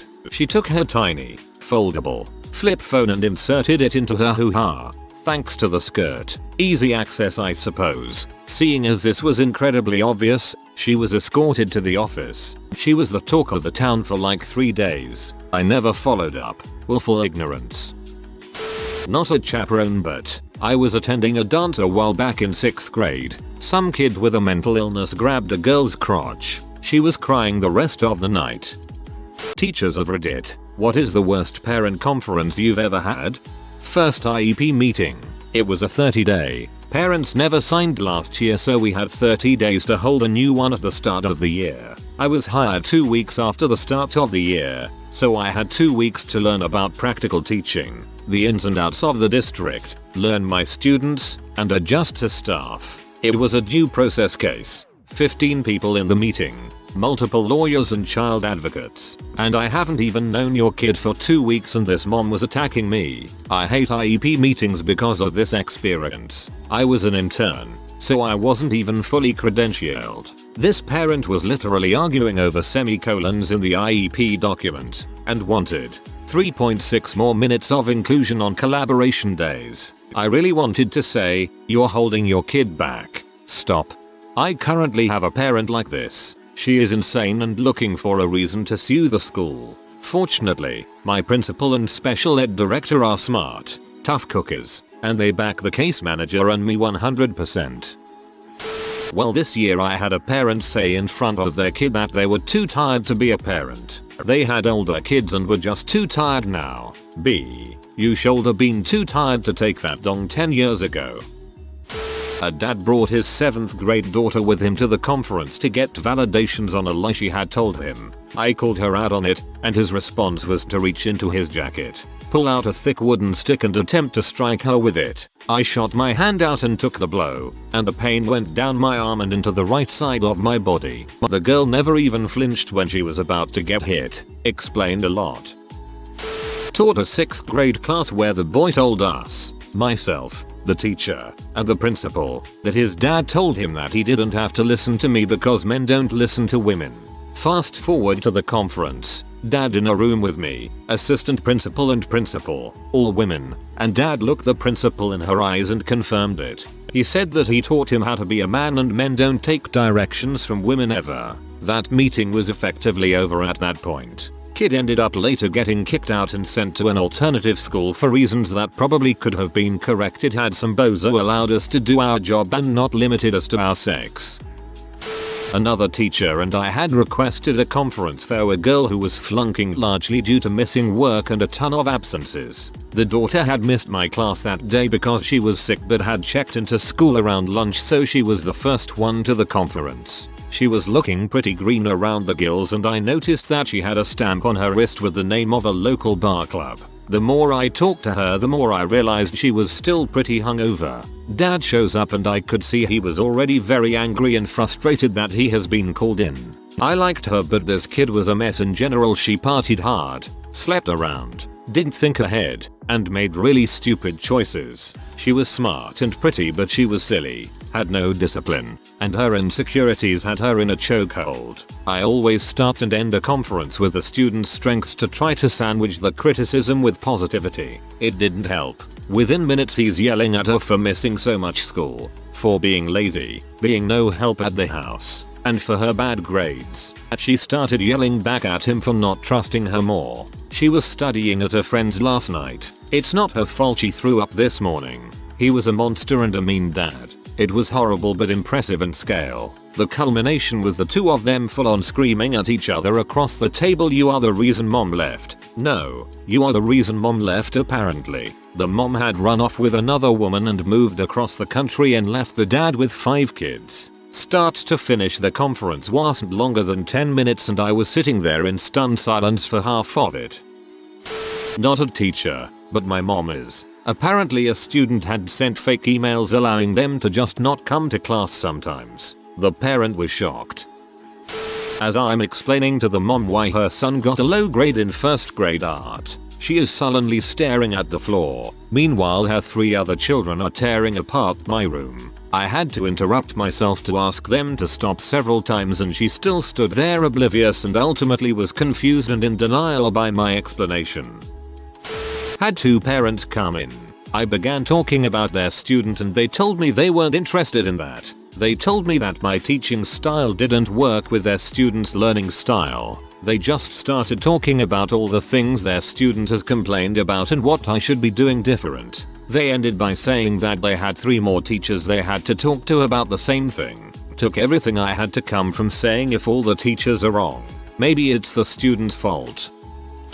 Was teaching a class of 8-year-olds. I had to prepare them for a year-end concert where every class would perform a song on stage. One of the students insisted that as a Muslim he could not dance, sing or even listen to a song because music was evil, according to his parents. So I had to simply exclude him for every practice with the class, as he would forcibly cover his ears with a pained look on his face whenever a song was played.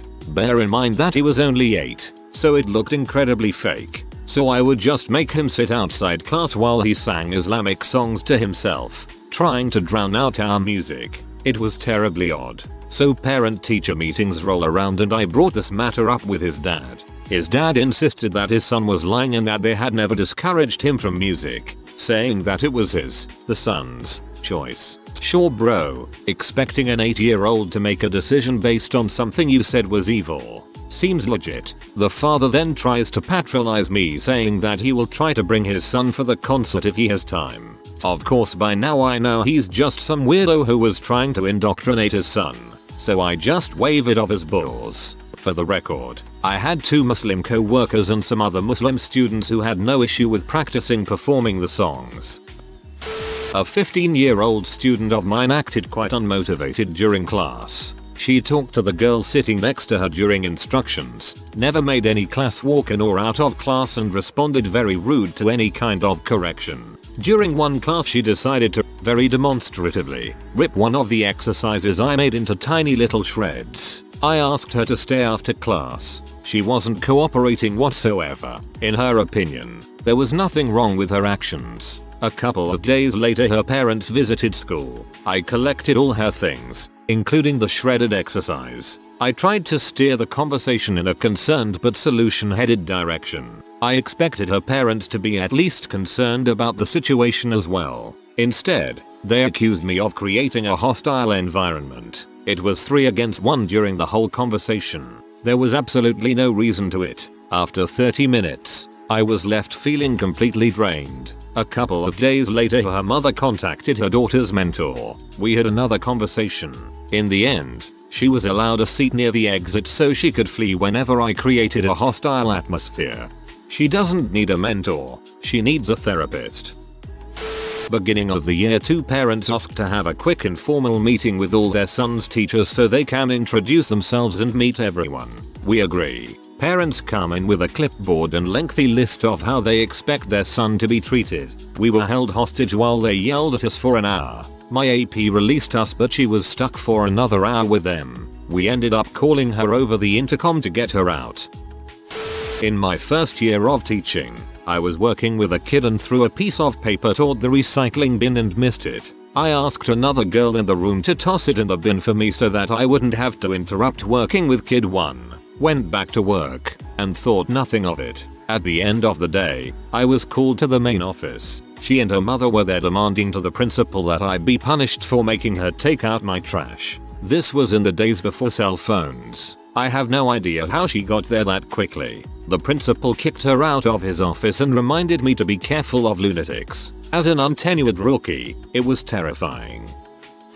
Used to be a teacher biology. Meet daughter's math teacher. Daughter is talking too much in class. Her teacher reports.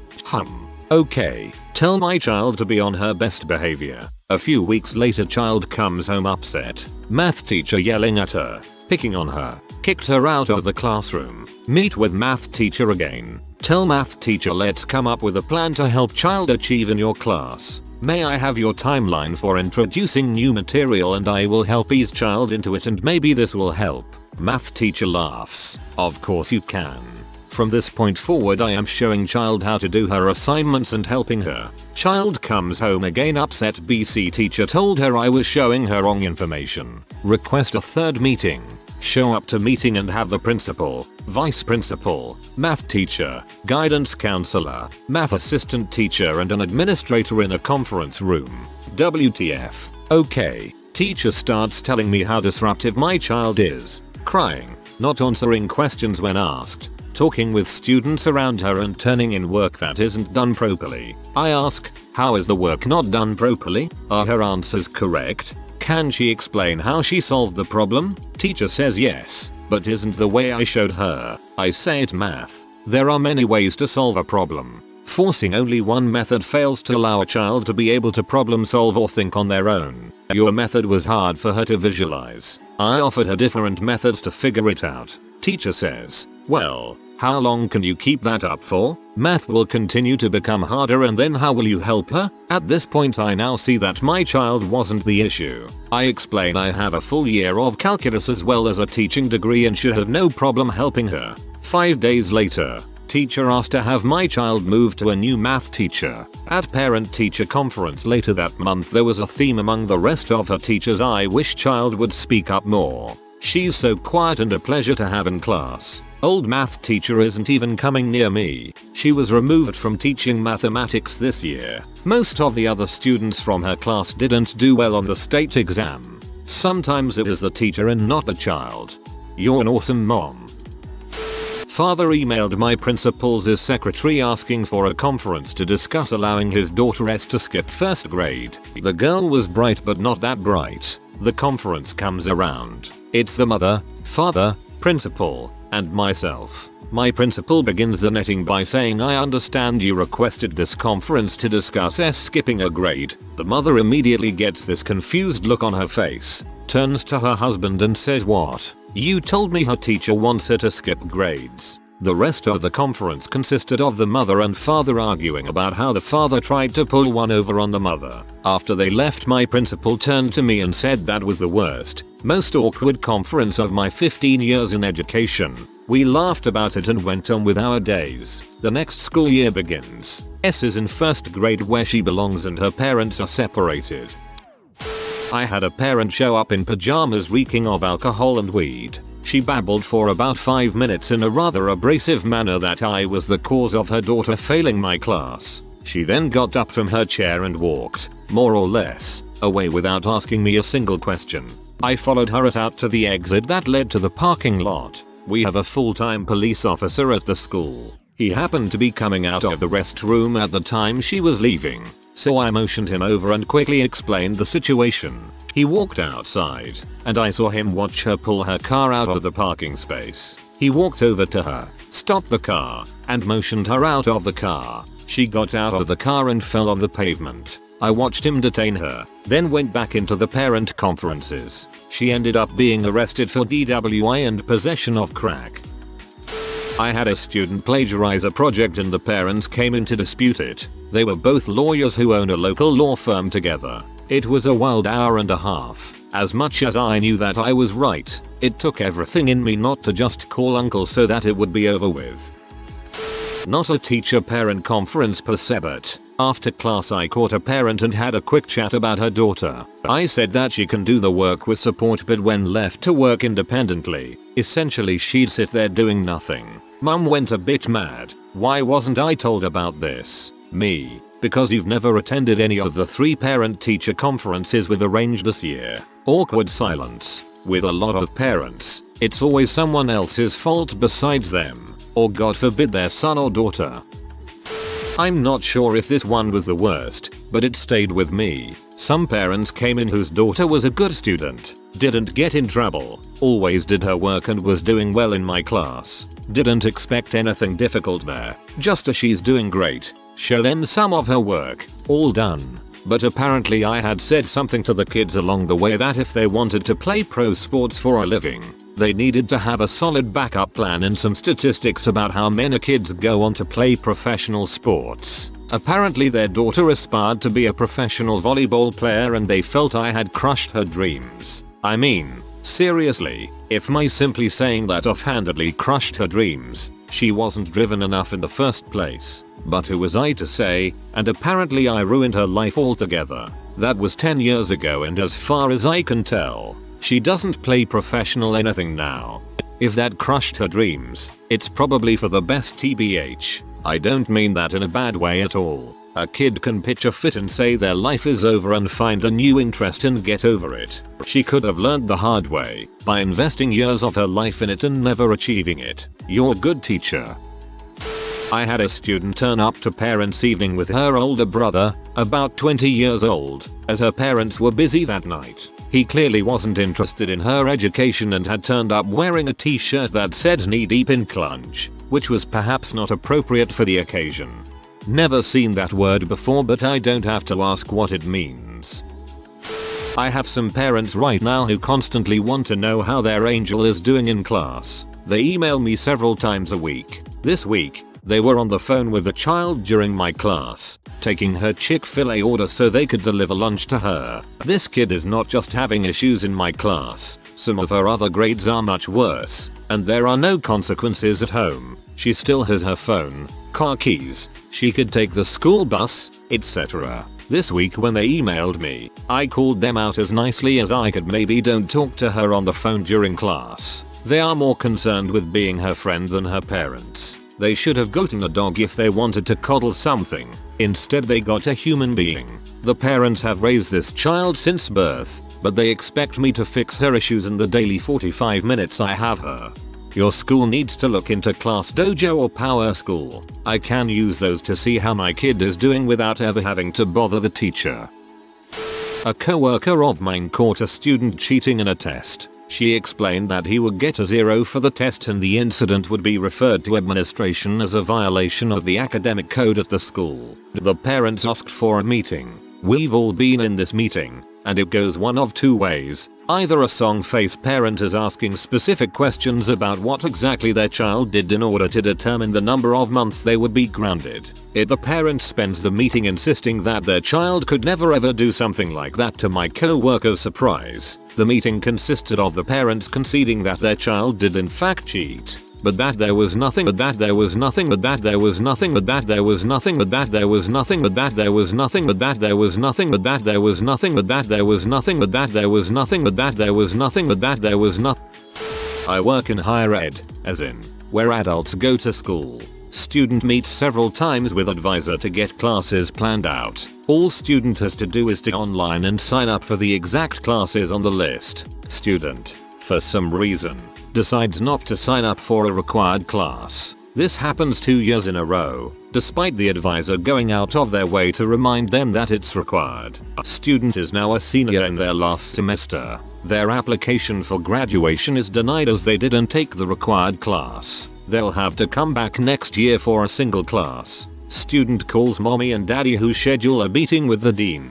Dean tells mommy and daddy that their kid is an adult, was repeatedly told to take the class, ignore the advisors, and it's basically student's own fault. Parents get mad, start saying things like it's not kid's fault, you never told her it was required. Dean pulls out class list signed by both advisor and student from every meeting they had, which shows a required class labeled as required. Parents literally crumble up the papers in front of the dean, asks what dean is going to do to fix this. Dean calls an advisor. Parents look smug. Dean then tells advisor to sit down with the kid and make sure they register for the class next semester. Parents not happy. Dean reminds parents that student is adult and parents have zero say in higher ed. Parents get a reality check. Student graduated next year. I had to call a meeting with a parent after I received a picture message from her phone the night before. The picture was a dong pic, which featured a tattoo of Pinocchio with the dong as the nose. I used to teach the first formal year of school. One parent sat next to his wife to discuss his 5-year-old daughter's start to her schooling career, and stared blatantly at my chest the entire time. Not even subtle, and I was not wearing a revealing top. It was very uncomfortable.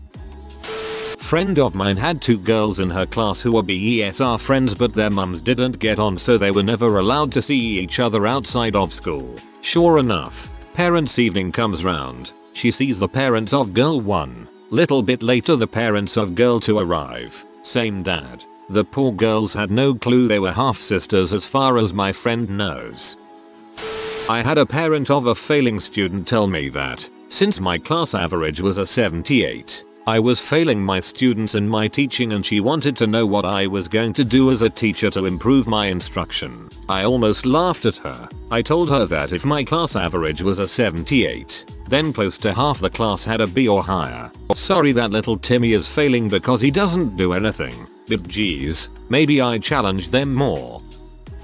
It wasn't a parent conference, but at my first teaching gig, one of my problematic students was at it again, being disruptive and all that jazz. So my assistant, I was the head band director, who was teaching the class, brought her into my office and very aggressively told me to call her parents. Before I did that, I wanted to assess what was going on, since I was doing some paperwork grade submissions. After hearing her side and writing it all in a journal, I told her that I was going to call her parents and tell them what you told me and why you were brought into my office. After I told her that, she got all fussy and stated something along the lines of, I am grown. I don't care what you do. I can handle myself. All your teachers hate me for no reason. This girl was like 11. I called her mother and explained the situation. She then proceeded to berate me, saying it's my fault that her daughter is getting into trouble and that if she had a car she would be up at the school and in me and my assistant's face causing a scene. I tried to calm her down, but she wasn't having it,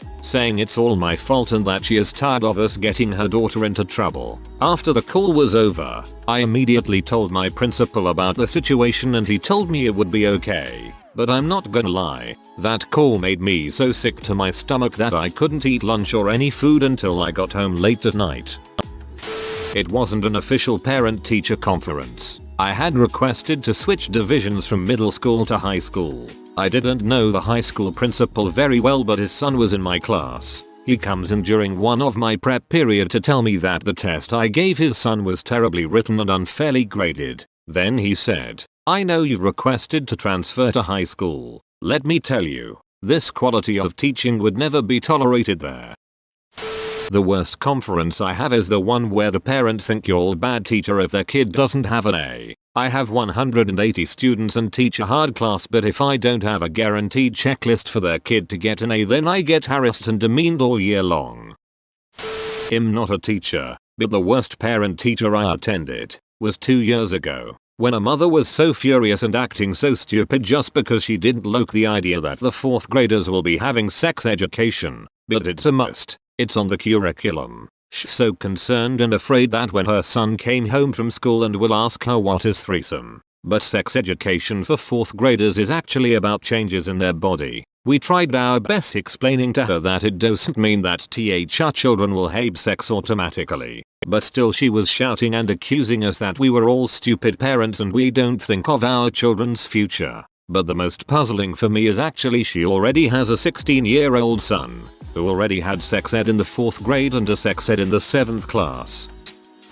This isn't exactly a formal parent-teacher conference, but it makes every conference I will ever have from now on significantly better in comparison. I briefly worked in another country where it is common for everyone to visit saunas. Occasionally, the parents of my students would want to have a conference about their kids while we were all nude. Often their kids were with them, but they were littles, so that part wasn't so weird. The part that made me shut it down is that they were looking everywhere except my eyeballs during the discussion.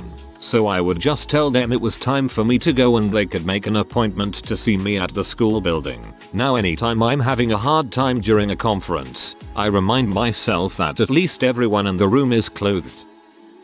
Not a teacher but a student. My teacher told me she was once threatened by the child that the child's parents are gonna come and beat her up if comments aren't good. For example, she tells them the child slacks off. It was true. Parents show up, the father a big tattooed mobster. The parents ended up arguing the whole time. Yeah, my teacher was so glad when that interview was over.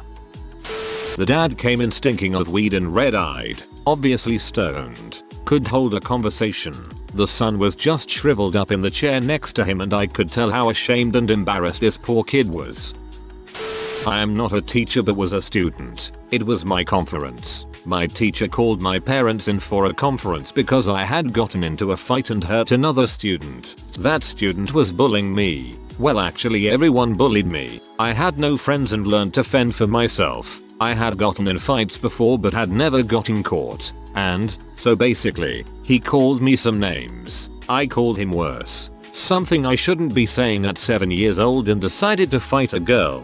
He started the fight but I didn't hurt him too much since I was stopped before I could give him a black eye. But my teacher told my parents that they needed to explain to me that I couldn't be so violent and stuff. My dad told the teacher off about how completely worthless they were. They all knew about the bullying, just didn't give two crap to do anything. And how I have every right to defend myself with violence if the teachers wouldn't do a dang thing to help me when I'm being attacked by other students, and that I shouldn't be in trouble for self-defense. Of course, there were a lot more curse words in that, and we were just sitting there listening to my dad curse out the teacher and the other kid's parent and then practically dragging me out of the room. When we got to the car, my dad told me that I did nothing wrong, that I was right, and that next time I needed to break the kid's freaking arm off, and then bought me some ice cream and a new toy. It's a toss-up of the time a parent described their child's bowel movements in vivid detail. Didn't seem to bother the child. Or the time a parent screamed bloody murder at us for not saying her child was perfect. I'm a teacher, but this story actually comes from a colleague of mine. A couple of years back, the classroom teacher, principal, and special education team met with the parents of a 6th grader to discuss putting him on an IEP, individualized education plan. At the beginning of the meeting, it's customary to ask the parents about their concerns about their child. The mother proceeded to pull up a photo on her phone and express concern over a rash on her son's privates. The father, on the other hand, wanted the team to tell his wife that it was time she stopped giving their son a bath. I don't know if the kid was ever put on an IEP. I actually think parent-teacher communication and consistency is key to a child's educational success. I enjoy parent-teacher conferences, even the hard ones, because I get to know that I've done my part to make sure parents are on board with what's going on for their child and what I believe they need. There are parents who don't give a frick, and that's hard, but not my fault. At least I can know I did my bit. The worst parent-teacher conferences I've had have got to be the ones where they don't show up. They usually have the kids that would benefit the most from the parent-teacher teamwork, guidance, support. And that's not a coincidence. An obese mother pulled out her boob in mid-conversation to try and attach a 3-4 year old. Once the kid didn't take, she said must not be hungry. We had 2 moms fight at our school last year. Their kids had fought each other that week and mom came in to finish the deed. My father worked at a school and said a mother showed up once with Vaseline on her face because she was looking for a fist fight. Had a family of white, racist trailer trash parents who had a son with an emotional disturbance accuse us of discrimination in entire meeting and refused to accept that their son couldn't even read or write, but ignored and didn't want to talk about the fact that he had stabbed me and tried to hang himself, and our resource officer had to. I've been a teacher for 19 years now, and I just witnessed the worst one I've ever seen. The kid is a terror, a nightmare in class. Actually a bright kid, but there are hints and rumors about some trauma in his past that, of course, the people who teach him can't know about. Still, he's horrible in class. Legal guardian is his aunt. I have no idea where mom and dad are, but we have the parent-teacher conference and aunt shows up. Doesn't speak a word of English. Some Asian language. I'm not sure which, but there's an interpreter there who is helping.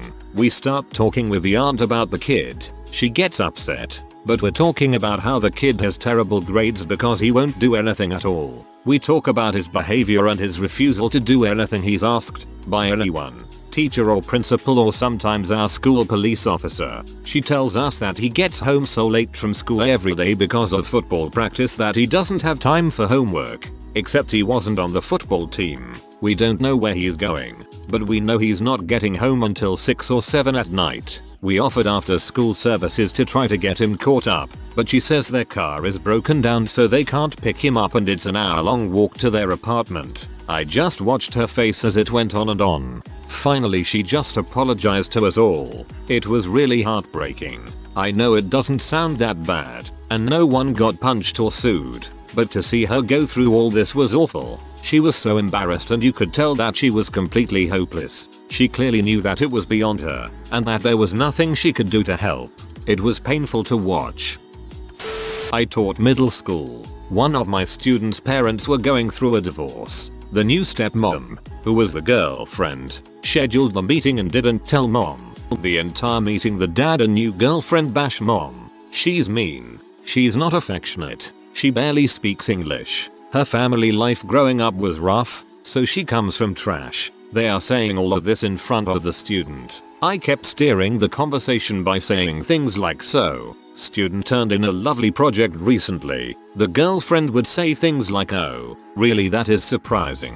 Because student has terrible ADHD because mom smoked weed when she was pregnant. Well, the next week the mom schedules a meeting since she was left out of the first one. I expected this terrible person. She was totally pleasant, interested, and involved asking relevant questions about her kid. Her kid sat with us and lit up. I was surprised. On her way out she told the student to run ahead, and she whispered to me, yeah, I smoked some pot when I was pregnant, but who wouldn't being married to that cheating butthole? I learned to email them on separate email chains from then on. Not a teacher, in advance. A student's dad called the principal every racial slur in the book, casually, I might add, made monkey noises, and got kicked out of the conference. The kid bragged about it the next day. He was in the office for fights and calling female teachers all kinds of sexual terms BTW. Serious? Who amongst your high school graduating class had the most tragic adult life? Girl I had a huge crush on in 11th grade. Got pregnant at 17. Missed graduation. Baby dies the day after they bring it home from the hospital. Her boyfriend dies in an alcohol-related car accident a week later. She kills herself the next day. Frick, that went dark real quick. I am old, so my graduating class will be on average 43 now. There are many deaths, tragic divorces, etc. The following is the most tragic story among my friends. A girl that I was close to from kindergarten through graduation and stayed in touch with afterwards. She married in her 30s and had trouble conceiving children. She spent 8 years and thousands of dollars in order to get pregnant. She was told it wasn't going to happen. 1 week after the doctor confirmed her only pregnancy in all that time, she was diagnosed with an aggressive brain tumor. She died 3 weeks after her beautiful son was born. In a way, it's really nice that she got her ultimate wish before her death. The wild child girl that ended up married with 2 beautiful kids and set in life only to be killed in an accident with a street racer at 30. Kid from my school was an amazing musician. He won every possible award for music at the regional state level, then got a full scholarship to a prestigious music school. Freshman year, he died of a brain aneurysm in his sleep. I'm mid-40s and at primary school, ages 4-11, was very friendly with a group of other girls, called D, T, and A. As well as our time together at school, we spent our evenings and weekends together, and I have happy memories of long summer holidays playing at each other's homes. D became very sick age 11 and died of leukemia a year later. T died age 21 in a car crash with her fiancé. He was driving them home late one night when he lost control of the car and it left the road. All 4 occupants of the car were killed. Are married, and although I haven't seen her in years, I keep up with news of her via my mum. Last summer my mum phoned me in tears to say that A's 12-year-old son had hanged himself in his bedroom after being the victim of bullying at school. My poor, beautiful friends. I feel so sad for the suffering each of them has endured. I occasionally see D's dad and I can't begin to describe the pain in his eyes, knowing that D never got the chance to grow up. Mark, we sat next to each other, not by choice, all the way through our final year of middle school. We did not get along back then. We argued and bickered relentlessly every day, and on a few occasions the fights got physical and ended in detentions. Despite many requests by both of us, our form tutor at the time refused to separate us because he weirdly believed that we were actually more alike than we realized and insisted that one day we'd be friends. Just 2 weeks before the end of the school year, Mark simply didn't show up for class. We later found out that Mark's parents were engaged in a bitter divorce battle and Mark's mom had gotten full custody. The dad reacted by effectively kidnapping Mark and driving 300 miles away to the coast where he could live with his son in hiding. With Mark gone, I thought I'd be happier, but I just wasn't. As much as I hated the prick, a part of me really hoped the cops would find him and bring him back to us. News of Mark finally came on the very last day of the school year, just as we were about to leave for the holidays. I'll never forget it for the rest of my life. On a Sunday morning, Mark had got up before his father and headed to the beach with his dog. He dug a long tunnel deep into the sand dunes and crawled inside. The tunnel caved in and Mark was buried alive. He was so deep inside that he easily may never have been found had it not been for the dog frantically barking whilst trying to dig him out. It took a whole team of firefighters almost 2 hours to retrieve his body. After hearing the news, I went home and sobbed bitterly into my pillow for the person I honestly thought I despised. I like to think that my form tutor was right, and that we would have one day been friends. I feel sad that I'll never know. For my 6th grade beach trip, I dug 2 6-foot deep craters in the sand. Then I connected them with a tunnel. I am so glad the lifeguard spotted us and made us destroy it. My friend finished university, was about to earn his PhD, got out of an abusive relationship, but finally found a nice girl, and then they died together in a car crash.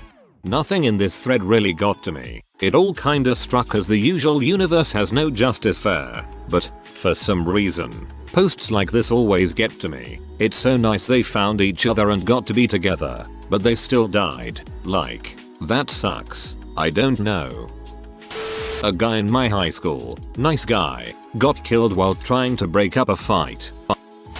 Kid had cancer all his young life, was at death's door numerous times, but always rebounded. Had the heart of a lion, never gave up, never surrendered. He was declared cancer-free on his 18th birthday, and got hit and killed by a drunk driver after his senior prom.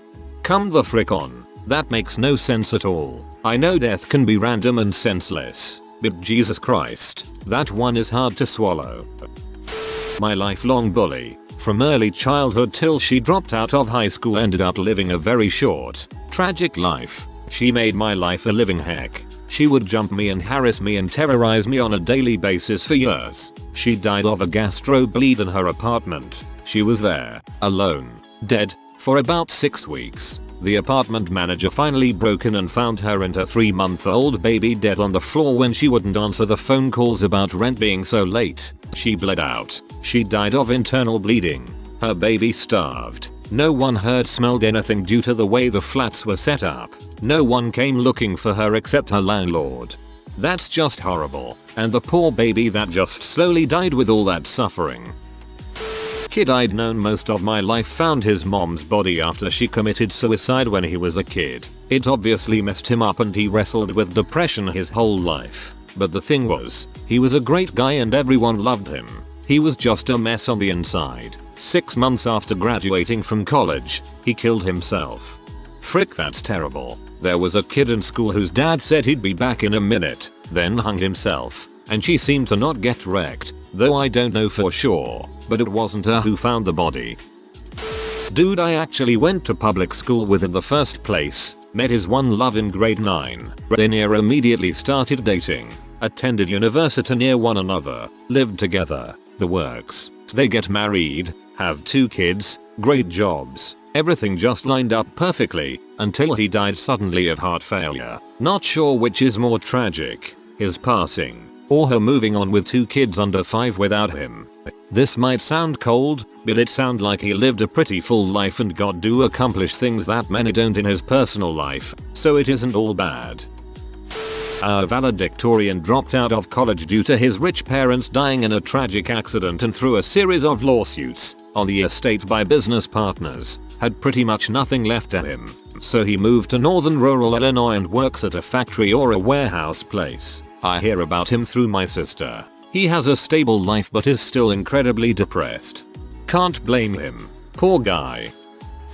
My school had a guy die like 3 hours after graduation. They were drunk, stoned and who knows what else. Somehow they ended up with a gun and were trying to spin it on their fingers or some crap and the gun ended up firing. Hit the guy right in the head.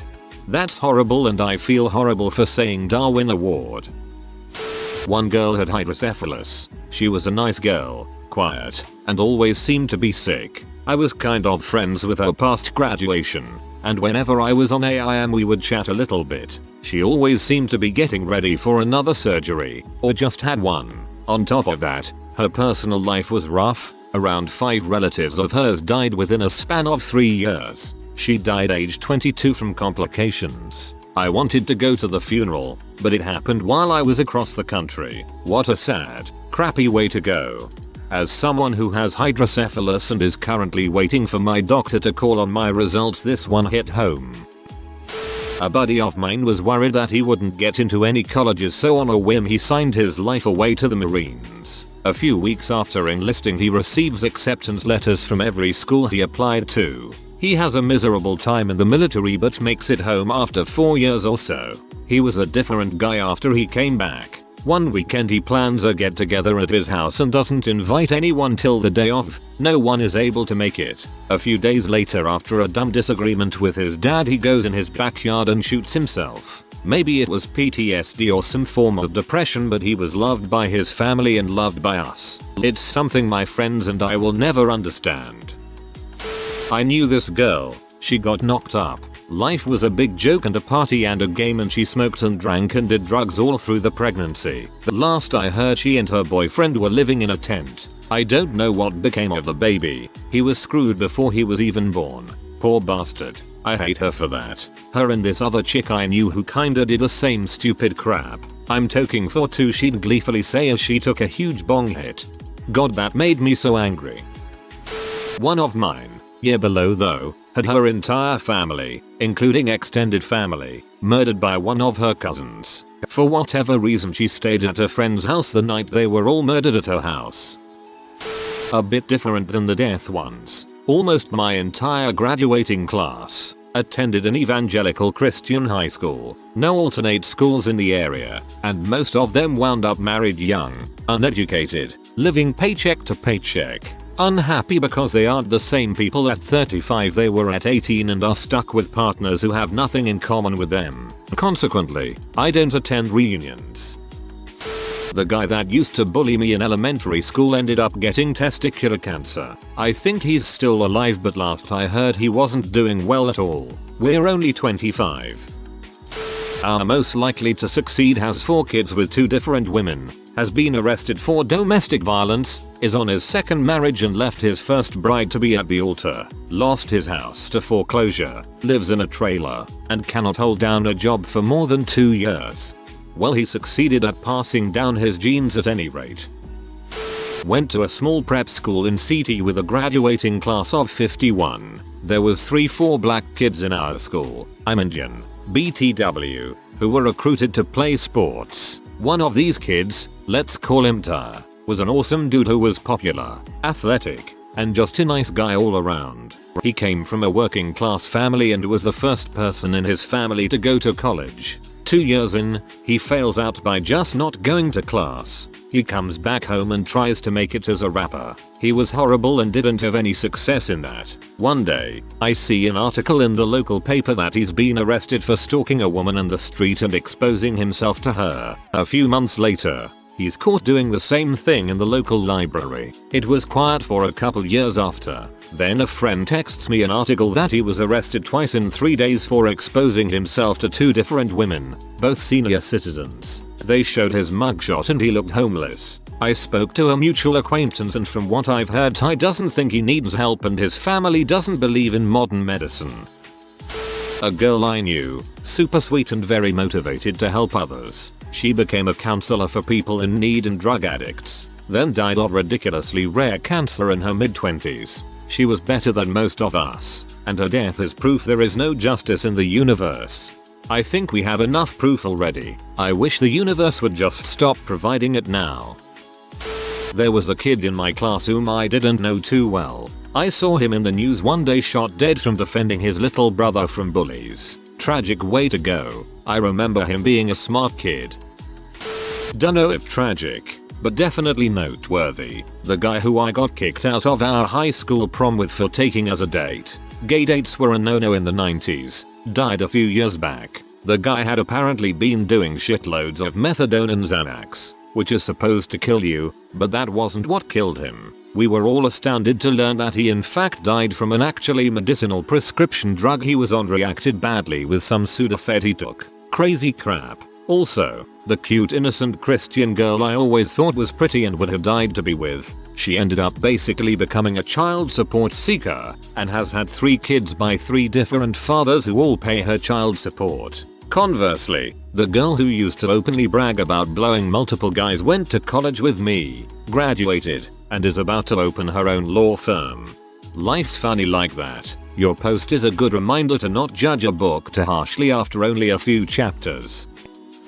One guy, who was an average kid in school, but joined the military and was doing really well, getting promoted and crap, and then he broke his back during a training accident and got medicaled out. Now he's stuck doing crappy fast food jobs. He just lost his mother a few months ago to an illness. A few grades ahead of me there was a girl who was wicked smart and talented. She played several sports, was in band, won a Louis Armstrong Jazz Award, member of the chess team, math league, remembered 1027 digits of pi, etc. Graduated college, escaped the Midwest, married her wife, and then she dies in her sleep on Thanksgiving from a brain aneurysm at 26. I just looked back at her obituary and got so mad that the universe took such a gifted person away from this world.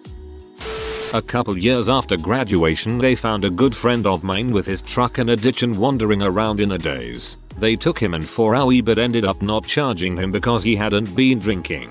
Turned out to be a brain tumor. He initially responded to chemo and went into remission. A few years later it came back with a vengeance and took his life. He died 6 months and a day ago. He was an okay person. His friend who was driving had passed the licensed driving test 2 months before. The car was old, the road wet, it was night. There is a tricky curve. The car went on the other side of the road and crushed against an incoming stronger car. The people in the other car survived. 3 guys in the totaled car died. 1 got extremely injured. I came there not much after paramedics and police. It was really scary. I didn't get to know who was involved till the morning. I have to drive on that road every day on my commute. His mother sometimes visits mine because they are friends. We grew up together and it feels so unreal to visit his tomb.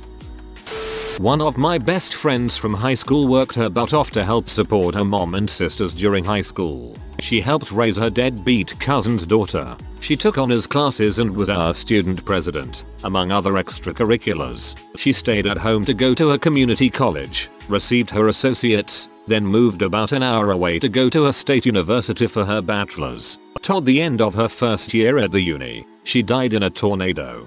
Dang, I didn't see that coming. So sorry to hear that.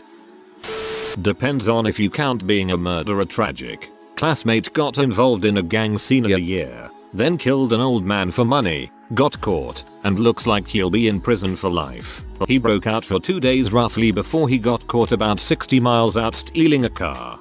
I don't feel pity for him, so I don't know if it'd count as being tragic. The tragedy is what he could have been.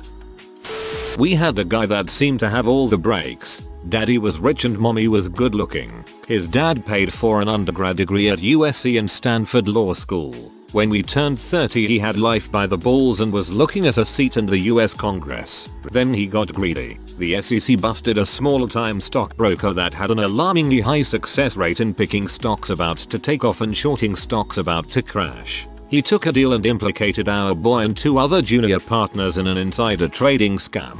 They provided him with the tips and he told a small network of investors, all while managing their accounts using clever schemes as their kids' and pets' names. He did 5 years in federal prison and lost everything. His wife and kids moved back to where she came from. His parents disowned him, and as a convicted felon, he couldn't find work, any work. He thought he could make it as a small-time drug dealer. He was wrong. He spent much of his last 15 or so years in and out of prison on drug-related charges. He died in 2008 of complications due to HIV. Do your own math on that. I have a cousin whom I treat as a real brother. He never leaves me in any situation, even at troubles. He'll always be there. He is such a good guy, but it seems life played a very bad joke on him. After his father died from an accident, got electrocuted from a high voltage wire, he decided not to go to college to help his family. He never takes a ride from house to work so he can save more money to pay for the bills, food and education of his brother and sisters. I remember him wanting to court a lady, but he doesn't have any money or nice clothes. So what me and my other friends do, I let him use some of my shirts and pants. A friend of ours provided him with a pair of shoes and lent him his motorcycle so he won't spend any money on transportation. That time, the only thing he wears that was his underwear.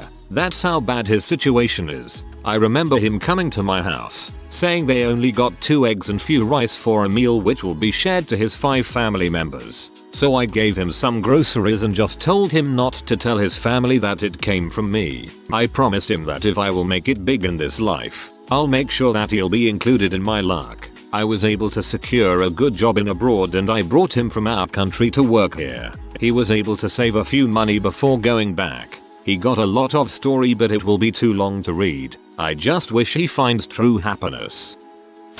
Friend of mine was a gifted musician. Like so many artists, though, it came with a price. He had schizophrenia or something like it. After a run on drugs, hitting what we thought was rock bottom, going through months of rehab, he had a relapse, disappeared from his parents' house, and reappeared dead in a drug den down in California. Chris was a Marine who survived multiple combat deployments only to die outside his barracks room in North Carolina. Right before he was about to deploy for a 3rd time, his girlfriend and parents came down to visit him. Him and his girlfriend got drunk and began to argue at a bar, so he walked back to his room. He got to his door and couldn't find his key, so he punched his glass window out of frustration.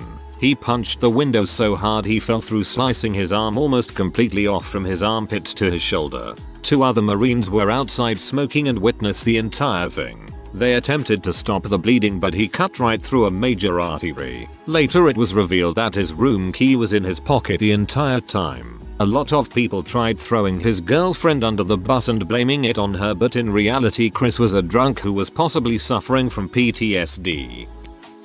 Coolest guy I knew. I wanted to be him. He was so rad. He dropped out of high school in 10th and went and got his GED so he could start working and making money. It seemed like a real smart move to me. Then later he got hooked on H and his name appeared in the newspaper. He'd gotten super high in a movie theater and was found by the ushers after the film was over and the lights came back up. The ambulance came and revived him and he was arrested and sent to the hospital. I saw him once after that. He and I were both working crap jobs, but I was on my way up and finishing my degree. He was definitely not. A lot of these are downright depressing. Mine isn't that horrible. He's living life, but it was a real "so that's how the world works" scenario. In school with the same kid since kindergarten, says he's going to go to Harvard. He is brilliant and also works like crazy to make sure that he always has the highest grade. It wasn't a dong about it. He was friendly and would help you if you were struggling. He played several instruments, did volunteer through his church, did sports, worked with local refugees. Just an all-around good, smart guy that you wouldn't wish ill on. He was number 1 in our high school class, and we lived outside of Boston. He got almost perfect sats. He didn't get in. What rubbed salt in the wound was that the number 2 person in our school got in and was a legacy at Harvard. Her great-grandfather, grandfather, father, and 2 brothers all went there. Had worse SAT scores and almost no extracurricular activities. And unless an extraordinary case, Harvard doesn't seem to accept multiple people from the same Boston area high school. He ended up going to BU, which isn't a bad school, but it's not any place that I ever would have expected to see him attend. He's now on his way to becoming a doctor after being an EMT for several years, so he's doing okay. TLDR. Learned from classmate that you can work hard and be the best, and still get dicked over by someone because of who they are. Story below. There was this kid in my high school class, nickname B, for anonymity. He was on the varsity basketball team, extremely well liked, and just a good kid. I don't think this kid had a bad bone in his body. All he wanted to do was go to church, please his parents, and go to college by playing basketball. He was good too. He got a full scholarship to one of our state universities at the beginning of his senior year. Then came prom. His date was a really good friend of mine and they both ended up back at my house at the end of the night. B was worried about getting up in time for church the next morning, so he said his goodbyes to everyone and left. He ended up falling asleep at the wheel, crossed a median and hit another driver head on. Both of them were killed. I found out on the drive down to the beach that afternoon, and it was just surreal. School was very quiet that week.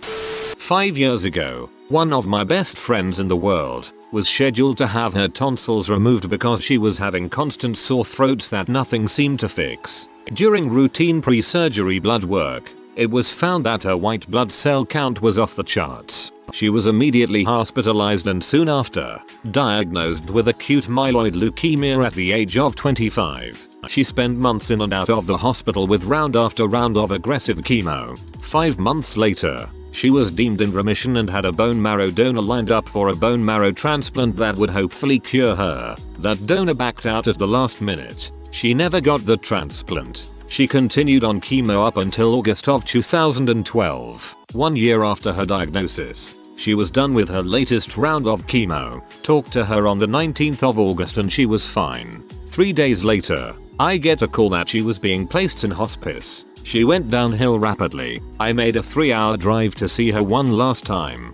At that point she was unconscious. She passed away before I made it home that night. Less than 3 hours after I had seen her. I miss her every day. I just got married and her absence was definitely felt. We had a girl that graduated in my class die on a make-a-wish trip for her little brother. Her adult life lasted all of 6 months.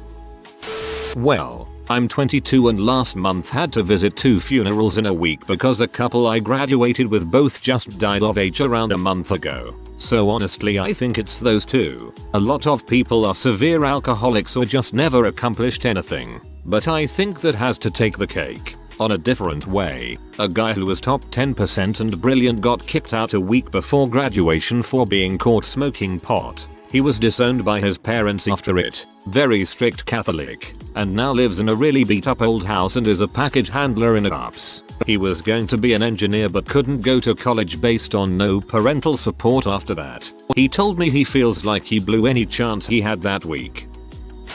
Guy who was behind me in alphabetical order, and therefore had a locker next to me all through high school, got arrested the summer after graduation for fondling a 6-year-old. We had a petite, quiet, nicer woman that died in a house fire possibly set by an ex-BF of hers. We also have an accused child P maker who is spending a long time in prison. Graduated in the early 80s. A girl from my class was dating a guy from our class and soon after graduation he, while drunk, totaled the car they were in and she was partially paralyzed. After a few years in a wheelchair and lots of painful physical therapy she was able to walk again. Then she met another guy, contracted AIDS from him and died. Never made it out of her 20s. One of the kids in the year below me drowned while on a trip to South Africa. It was only 1 or 2 years after graduation. People who have snapped on a bully at school. What's your story?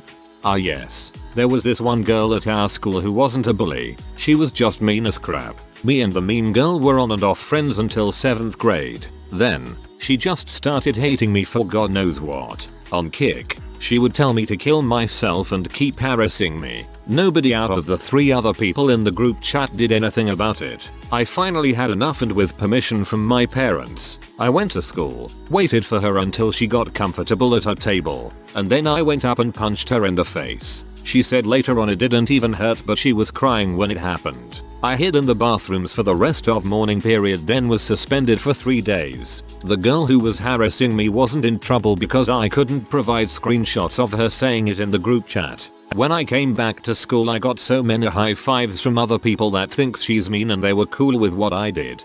Dang kick. That's something I haven't heard or used in a few years. In 5th grade, there was a kid who would relentlessly make fun of me, curse me out, shove kick me, and more things I can't remember. One day, we had to run the mile for pay, and he would speed up to me, get in the lane next to me, and shove or trip me. I headed to my next class, but we had a 10-minute break, with no teachers. I'm sitting in the courtyard of our school, with other kids around, reading. Then, we'll call him Kyle, walks up, goes about his usual spiel of curses and such, and I begin to walk inside, just to go away, but Kyle wasn't done. As I'm walking to the door, Kyle jumps on my back, yelling in my ear, "Puss, F.A." I grabbed his shoulder, and proceeded to roll him off my back, then slam him into the dirt, knocking his breath out, and jumped on top of him, pinning his arms down. This all happened in about 3 seconds. Kyle didn't like that. Originally I was just going to yell at him, but he didn't know when to quit. He tried to kick me, to which I grabbed his ankle and twisted it, telling him to stop. He didn't. He kept kicking. I drew back my arm, and landed a hard punch to his mouth, loosening a tooth, which led to yelling from the kids behind us, who watched the whole time. Kyle began to cry, trying to punch me, to no avail. I swung again, but he moved his head, and my punch didn't hit its intended mark, and hit him in the eye. He screamed. His eye was fine. He tried to knee me. Nope. I swung a final time, landing a solid crack to the bridge of his nose, bloodying it, but not breaking it. Then I felt hands on my shoulders. My friend pulled me off him. A teacher had heard yelling and chanting of fight and other things. I stood up, unscathed, and proceeded to the office to be given 3 days suspension. Kyle is still in butthole. This felt so freaking good to read. I stabbed him in the back of the neck with a pencil. 8th grade, I had been dealing with him whispering insults and ending up with spitballs and snot in my hair. The teacher switched our seating arrangement and I ended up behind him. He called me a stupid bee and I had it. I got him on the back of the neck with my pencil. So, yeah. Honestly, no clue where the courage came from. The bullying did stop. With a freaking pencil. I was about 9 at the time. Kid started kicking my chair from behind and didn't stop when I told him to, so I turned around and told him one last time that if he kicks my chair again I would slap him. He kicked it again and I slapped him to his surprise and followed it up to a few cracks to the nose. Not at school, but my friend neighbor was screaming and I heard her from across the street, so I ran over. We've all always walked in each other's places. We were close, so I opened her door after she was telling her BF to let go of her hair and he grabbed me by my throat and tossed me out of their house. I got up, grabbed an igloo cooler and threw it through his house window. He came outside and I proceeded to wail on him until he was snoring on the ground. I'm not even 5 feet 3 inches 115 pounds and he's a 6 feet guy. I've never knocked anyone out in my life, but I just snapped and went Incredible Hulk on him. I ended up with a broken hand and he ended up with 3 broken windows and a broken face. He had to take off work for 2 weeks, went blind in his eye for a month and the whites of his eye were red for at least a month or 2. It has been a year and my knuckle still has problems, and his eye still looks black. I chased him up in the forest with his gang chasing me. He hit a dead end, and I punched him all I could in the face and dragged him back to the school. He stopped bullying me. Aragorn. The early years. I was approached by 3 dudes I've never met in my life when I was 12 who then proceeded to bully me. One who looked like a dang near carbon copy of Dudley Dursley, movie version, and 2 skinny minions. I was 70 pounds soaking wet and a tiny girl child, so Dursley smacked the frog I just caught out of my hands and squeezed it in front of me until its size began to swell, the other 2 jeering in the background. Sucks for him though. I spent most of my childhood stomping through creeks, lifting up fallen tree logs bigger than me like it's woodland CrossFit. I could pick up sewer covers by that age barehanded. I punched him in the nose so hard I heard the crack. Dursley and his cronies went all jaw dropped before the dickhead threw the frog at my face for retaliation. It hit, but I caught it as it bounced off and booked. Never saw those shoots again. TLDR. Found myself amidst a year novel with classic year novel bullies. In 6th grade fricking Tony and Brandon were talking about keeping the Men in Black VHS I let Brandon borrow before the teacher got to class. Brandon went to the bathroom so I told Tony I want my goddamn Men in Black tape back. Tony told me to do something about it, so I fricking sucker punched him in the face. Tony tried to get up from those table chair desks we had and I fricking blasted him again, and again, and few more times. Frick you Tony, I want my goddamn Men in Black VHS back you son of a b. And frick you Brandon, my mom says I can't let anyone borrow VHS tapes anymore. My story is quite anticlimactic, but anyway, I was standing in line to the cafeteria in school. I was probably 14 or so. My long-term bully cuts before me in line, and when I tap him on the shoulder and tell him to cut it off, he turns and starts complaining to the guy behind me, like it was him that said something, instead of me. Bully just pretended that I wasn't there, so I kicked him on the leg. The fun part is that bully had the guts to whine about it to the vice principal, who just passed by. Vice principal knew how bully treated me, and said, "You only have yourself to blame, considering how mean you've been to her." When I got home and told my parents about it, I got praised for standing up for myself. I was a T in my senior year of high school. There was this kid who was a super douche to everyone but specifically this kid who I believe was on the spectrum. One day we had a sub and he walked out of the room for like 5 minutes. The bully took this opportunity to be extra mean to this other kid, who also on that day wasn't having it. They started to get in each other's face and name call, so me being an ignorant teenager pulled out my phone so I could record the fight. But then I kinda thought, dang, this kid is about to get his butt beat, and I snapped myself. I pretty much told the bully to pee off and he was being a dong for no reason. So the bully gets in my face and asks me what am I going to do about it. Boom. I start swinging. Happened so fast I dr much. I just remember a bunch of kids yelling at me to stop, so I sat down and was freaking livid. There was this cholo gangbanger in that class who pretty much never did any work or talk to anyone, but he looked at me and started tapping his face. I tapped mine face and there was blood on it. I go to the bathroom to clean up and bully guy's in there cleaning a cut I gave him. He puffed up and said let's finish this, so I told him it was already finished and we were cool as long as he didn't frick with that kid anymore. We shook hands and walked back to class. Obviously we both get pulled into the office shortly after. I was told our school had a zero fight policy and I would be suspended. Though, after speaking to the kid who would get bullied a lot, I got off without any trouble and the other kid ended up getting expelled. The bullied kid ended writing me this cool note that my mom still has and basically saying thanks and it was cool I could take a punch. TLDR. Got into a fight protecting a bullied kid and didn't get in trouble. Sorry for spelling and grammar mistakes. I was getting bullied by a child. I was so angry. When he was beating me up, a teacher came and tried to stop him. In that mess I slapped my teacher's butt and told him the kid who was bullying me did it. He got detention for all year. I guess 4 hours after school. That's a power move. One bully was whispering insults at me for about 5 minutes. I tried to ignore him, but at one point, I yelled shut up. The teacher ended up getting mad at me for saying that. DX. You should have told the teacher shut up, as well. There was a girl who always called me dumb or stupid, for really no reason, from elementary school all the way to high school, until one day, I finally told her that if she had nothing nice to say then don't say anything at all. She was quiet after that and stopped doing it. Years later now, I think she maybe liked me in some weird way. I think she probably liked you and had a poor way of expressing it. I'm not really sure why so many kids do that.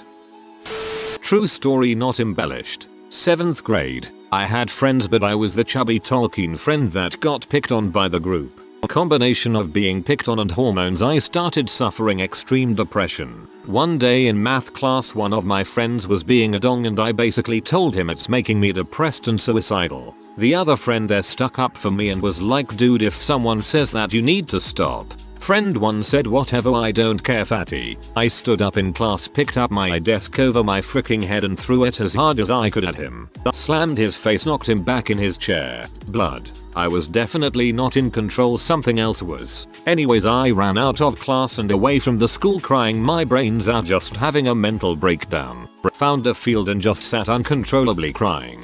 The school had to call the cops cause I was missing, which they found me. Well, middle schoolers like to run their mouths and the story got more intense every day. No one fricked with me after that. Bullies peak in high school. I was just getting started.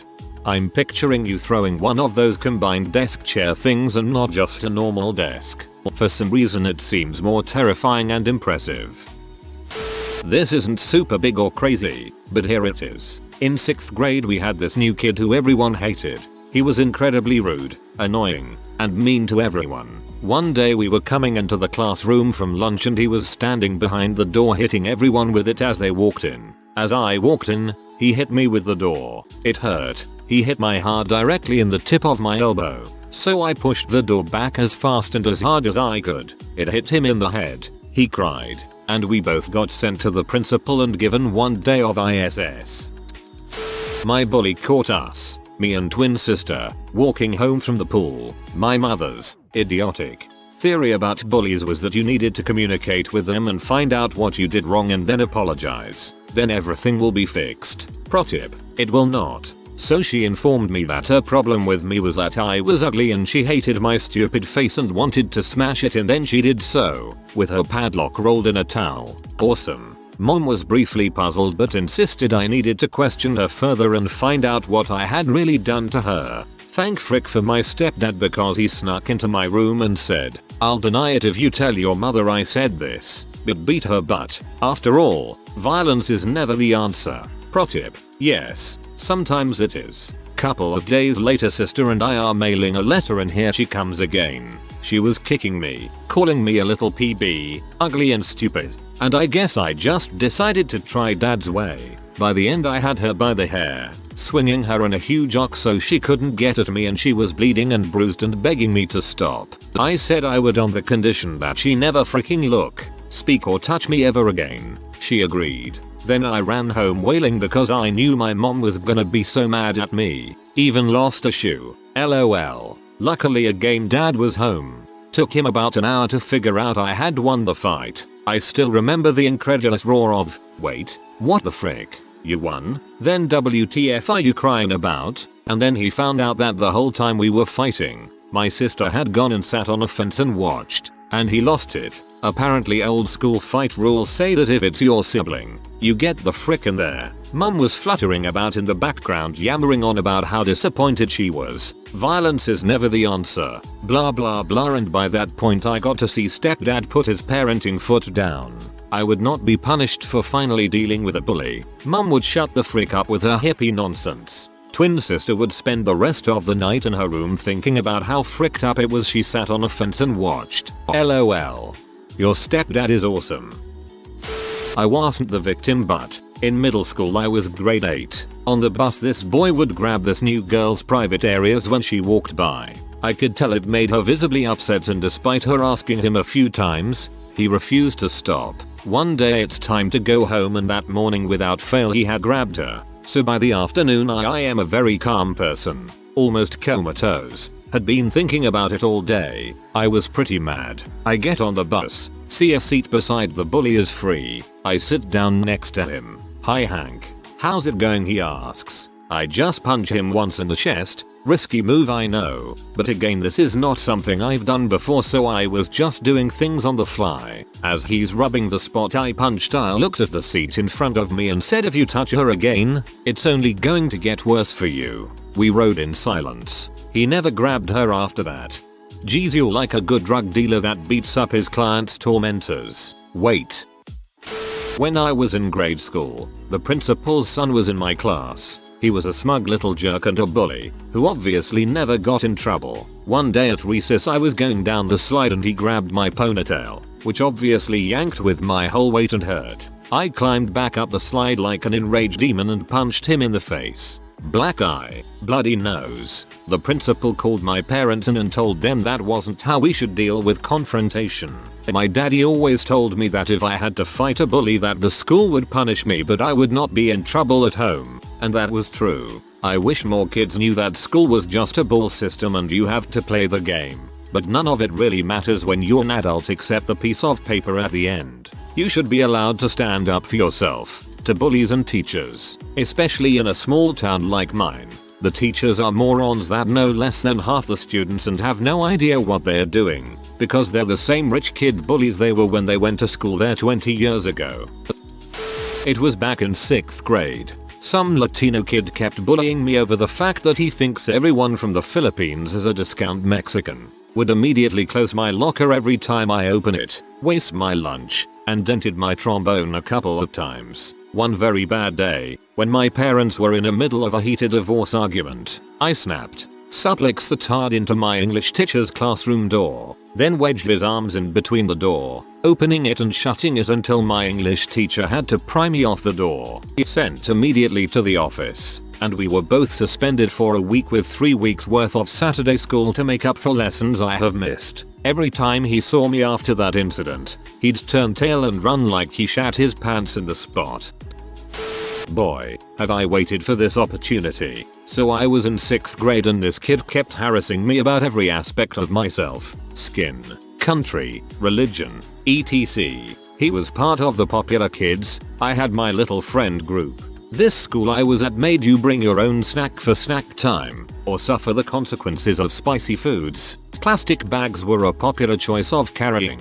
One day I decided to use a paper bag to bring my snack. I had a French class where I was sitting next to my friends. I decided to leave class on this rainy day and consume my snack. Since there weren't any garbage dumps around, I placed my residue in the paper bag. When I returned to class I found that kid in my spot refusing to stand as he was next to his friends, his punching bags. A few aggressive words from him and he, out of nowhere, makes me an offer. My lunch for his seat. He thought my wet bag of junk was a greasy bag of goodness. The good child I was about to say, hey, this isn't a lunch, it's my garbage, but instead I handed the bag of junk to him. He sprinted out of class as all my colleagues roared, I'm not the one to give up food. I sat down grinning as K heard the words, let's see what I got here. What the FCK? He ran back in and threw the bag to the floor. Everyone laughed as they realized what had transpired. That was the moment I earned most people's respect in that school. Never again was I bullied. I slammed his head onto the ground and broke his nose and 2 teeth. Got suspended. Either way he only looked at me because I drank a water instead of a juice. Ah, Hydra Hermes.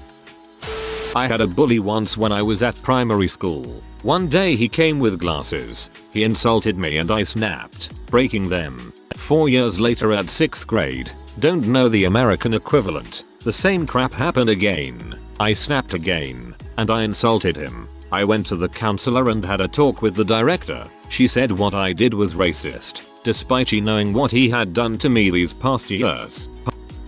Apparently every class had a token gay guy, and everyone in my 3rd grade decided it was me. The girls would say mean things to me and tell people to exclude me of things. They would invite me to their birthday parties but not allowed me to take turns using their toys or rollerblades, etc. One day the queen bee of the girls made fun of me and I told her to stop again and again, but she just kept going harder. I snapped and started clawing at her face with my nails, pulling her hair, pretty much how girls fought. While crying I told you to stop, why didn't you? The other girls had to come in to break the fight. The queen bee tried to keep her composure and said, you know, I only used my words, never physical. And those nails? That's girl fight, dude.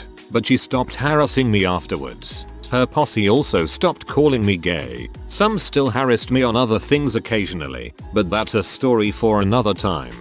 TFW, you show everyone you aren't gay by fighting like a girl. I had been bullied horribly since the 7th grade. I shot up to 6 feet 2 inches over the summer between 6th and 7th grade, and it didn't help that I was female. I remained the tallest in my class until senior year. Anyway, junior year in high school, I had a boy tell me, in front of an entire class, that I was the ugliest thing he had ever seen in his entire life. I slapped him so hard across the face that I left my handprint on his cheek. It hurt like heck in more ways than one, but slapping him also felt damned good. I was around 10 years old. I go to a school from K-12 grade. A 7th grader was trying to steal some money to buy candy from a 4th grader by taking his Pokemon cards hostage. He had a lighter and was about to light them on fire in front of his eyes. These were ultra rare card, I'm talking $200 plus. He started crying and eventually gave him his money. As soon as he was about to light the cards anyways, I snapped and ran at this kid. I was a pretty big kid, 5'5" at 10. He tried to fight back cause I was only in 5th grade. I tackled him to the ground and punched him right in the face. Broke his nose. I gave the cards and the money back to the 4th grader. I was later suspended for 2 weeks for attacking him. The 7th grader said that he was helping the 4th grader get food from the vending machine when I ran at him. Today, he is a jerk living in a trailer house with 3 kids and a bunch of loans. I hate him with a passion. The 4th grader and I are good friends now.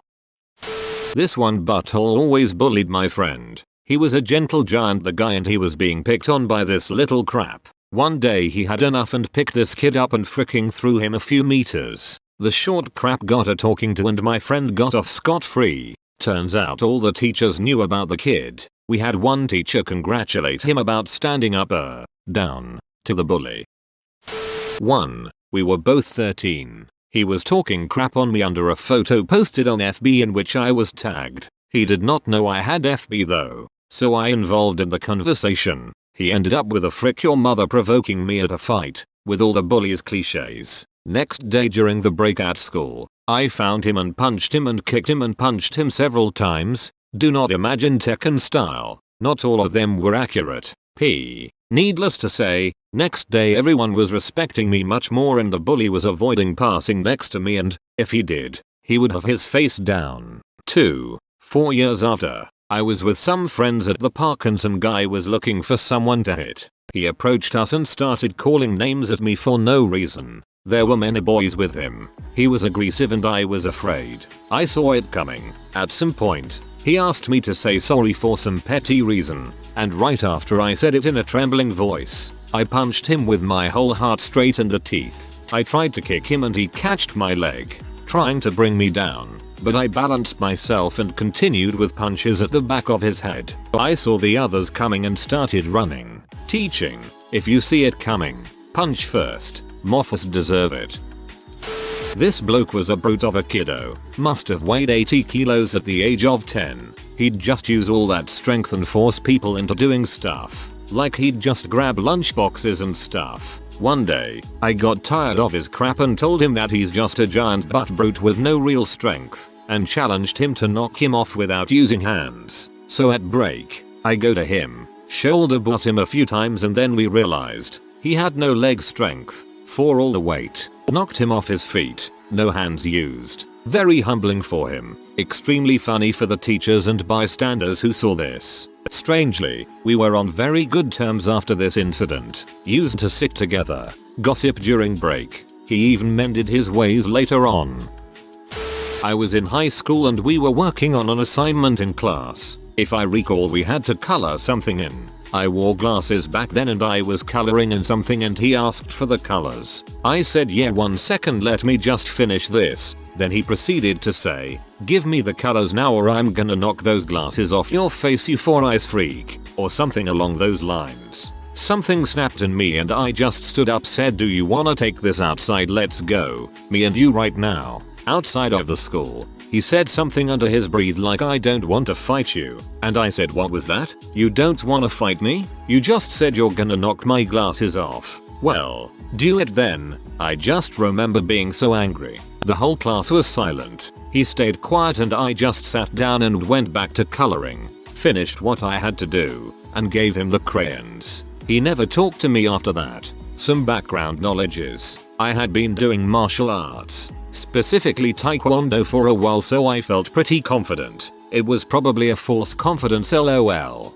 But I was a skinny kid with a bowl cut and glasses, and I'm sure I was easy to be picked on. And I did get picked on a lot. That's probably why I snapped. I later found out that he actually had problems at home. That's why he acted like bully. I felt pretty bad after the fact. I learned that. I still kinda feel bad for the guy to this day. Hope he's doing alright. 8th grade. He mistook my lack of fighting back to his insults as weakness. One time he said something and smacked my head. So I beat the crap out of him. Both of us got suspended. I turned into the bully after that and kept harassing him and making his life heck the next couple years. I got suspended a couple more times, once for kicking his butt again when he tried to fight back, and another when I kicked his friend's butt for trying to stand up for him. Not my proudest moments. I did track him down later on Facebook and apologized to him. I had a bully in 6th grade that I snapped on. He was a bully to everyone and never got disciplined by the teachers. One day he was messing around with the baseball backstop at our school and it fell on him. Broke his arm and he ended up with a cast. He made it a habit of hitting people with the cast. One day I told my teacher if he hit me again I was going to do something about it. Well, he hit me and somehow I managed to pull off his cast and throw it on the ground. It seemed to hurt him enough he didn't bully me anymore. I was being harassed at school by many people in year 7. In one class, math. I had a teacher who hated me and didn't care if anything bad happened to me. I don't know why he hated me. In that math class in my head I was thinking of very bad things people said to me and I started to cry. Some boys luogged, then this boy's friends came from one side of me between tables and I couldn't run out of that class at all. I had a table in front of me by myself and just wanted to get out of there. So I pushed the table up making it fly forward, nearly hitting 2 girls and an innocent boy. I ran out of the class and surprisingly the boy who started all of this harassment with his friends was right in front of me. I grabbed him by the neck and pinned him to a wall just staring at him. My mind was just blank. After a while I saw that he was started and frozen in place. I let go and ran while crying. Even to this day people still bring it up. Me and the boy who started it all are something okay now. Once he brought it up and I told him I didn't regret it. He laughed it off, but people still are mad about it. And the same math teacher when this happened once let all the boys in that class go into the hall to just beat me up. Now I can say that teacher isn't in my school no more, but I found his private YouTube channel and also found his wife's channel. Redditors, what is your crap happens academic story? Got a T position. Good deal to have tuition paid and a stipend. It was weird I got that much money randomly just to stay at the school and other professors telling me to leave. I soon got started told by the other grad students that my advisor was the only one with openings for a reason. He literally ruined that field for me. So now at 28 I'm starting college again. Went from math and CS to veterinary science. That's how bad he fricked me up. Crap happens. Hopefully for the better. But I've been a good programmer and nerd since I was about 12. He just killed it for me. Last semester in college I took a Spanish class. It was a flipped class, meaning that all of our grades came from online assignments we did on our own time, with the exception of quizzes which we did in class, and exams, which were at the language center on campus. Anyways, I paid attention in class and knew all the information pretty well, although I did not really ever do the online assignments that often. So although I got A's and B's on the test, my grade was not the best. I was still passing though. Well, if you took a test you had to schedule a time in the testing center to go take it, and one week I rescheduled it about 4 times. I forgot about it each time. I ended up failing the class by about 2 points because I forgot to go take 1 out of 4 exams. I was peed myself but decided, well, it is what it is. I am technically a credit ahead in Spanish anyways, so I will just take the class again another semester. 3rd year of university, spend a solid week on an essay, USB gives and I lost everything. Surprised I didn't drop out. The whole neighborhood could hear my pepe. In 2nd grade we had spelling homework every night. Spelling homework was often things like write each of the vocabulary words backwards and forwards, write each vocabulary word 3 times in the shape of a triangle, write each vocabulary word in a different color. I think the intention was for the assignments to be fun, but we would have like 20 words each week, and even in 2nd grade I felt like this was mindless busy work. Assignments were all written in a notebook which we handed in halfway through the year and at the end of the year for grading. I missed 2 of them the first half of the year, so the teacher took me out into the hall and chewed me out for not doing my work. The second half of the year, I didn't do a single one. I got my notebook back and it was just a bunch of blank pages with check marks on them. Turns out my teacher had a pretty serious brain tumor and was either losing her crap or realized she had more important things to worry about than whether or not a 2nd grader was writing Bumblebee upside down. I got an A. I was at TAFE for my master's advisor, and he spent the majority of the term in China with his ailing mother, so I was pretty much responsible for entirely teaching this one senior level civil engineering course that is known for being a low intensity elective that people take to fill their schedule for their last semester. However, it was within the exact subject area of my research, which I was basically consumed with at that point because I'd just gotten into a really good PhD program, and also published something I was pretty proud of on the subject, so I was really determined to make it good, interesting, engaging, etc. Unfortunately, none of my students shared my enthusiasm for this, and would regularly show up to class late, drunk, or not at all. Out of 75 students, maybe 20 were putting in any effort, so I did what anyone would do and gave the rest the grades they deserved. Toward the end of the semester, I get called into my department head's office. He says, "You know, your class is not meant to be a weed out. It's senior level, and people take it to gain a greater breadth of knowledge, not to get grilled. What is this?" And he showed me the midterm of the drunkest butthole on the entire roster. I told him, "That's what happens when you come to class drunk, if at all, and put in no effort." Also, that guy told me his grandmother died 3 times this semester, which is why he didn't make lab those weeks. The 32 he got on that test is the best grade he's received from me this semester. Turns out the drunk butthole's father was the biggest donor to our program, and a regular golfing buddy of my department head, so he ended up with a B in my class, which was a real Christmas miracle considering his average was about a 27 by the end of the term.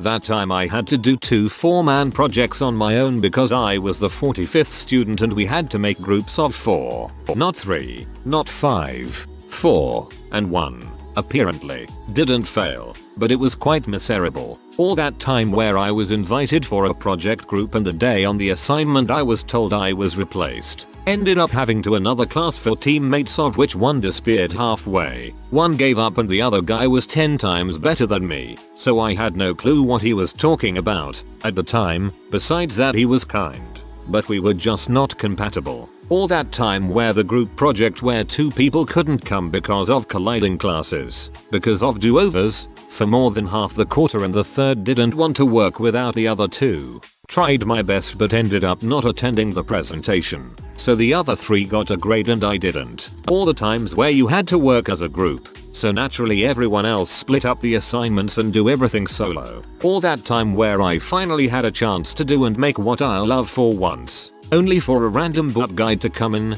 demand that exact thing so I could compensate, leaving me with a task I'm crap at and don't enjoy. Good riddance, was what people said to me when I dropped out of school. I had a group project for an online English class. I ended up doing 75% of the work and 2 of the 5 members didn't respond to me trying to contact them until the day before, and day after it was due. First day of classes in 2nd year high school, I apparently fell asleep in math class. Next thing I knew, the teacher called me in front, asked me why I was sleeping and made me do jumping jacks right in front of the class. End of the school year I got kicked out of the school for failing said class. Failed it 2 consecutive school years because I hate math lol. My mom and the teacher had to talk and actually knew each other. Said teacher was shocked to say the least as he knew my mom is a certified public accountant and for me to fail math was baffling for him. Both of my parents are CPAs and I still barely passed every math class I had to take. Their logic and math genes escaped me.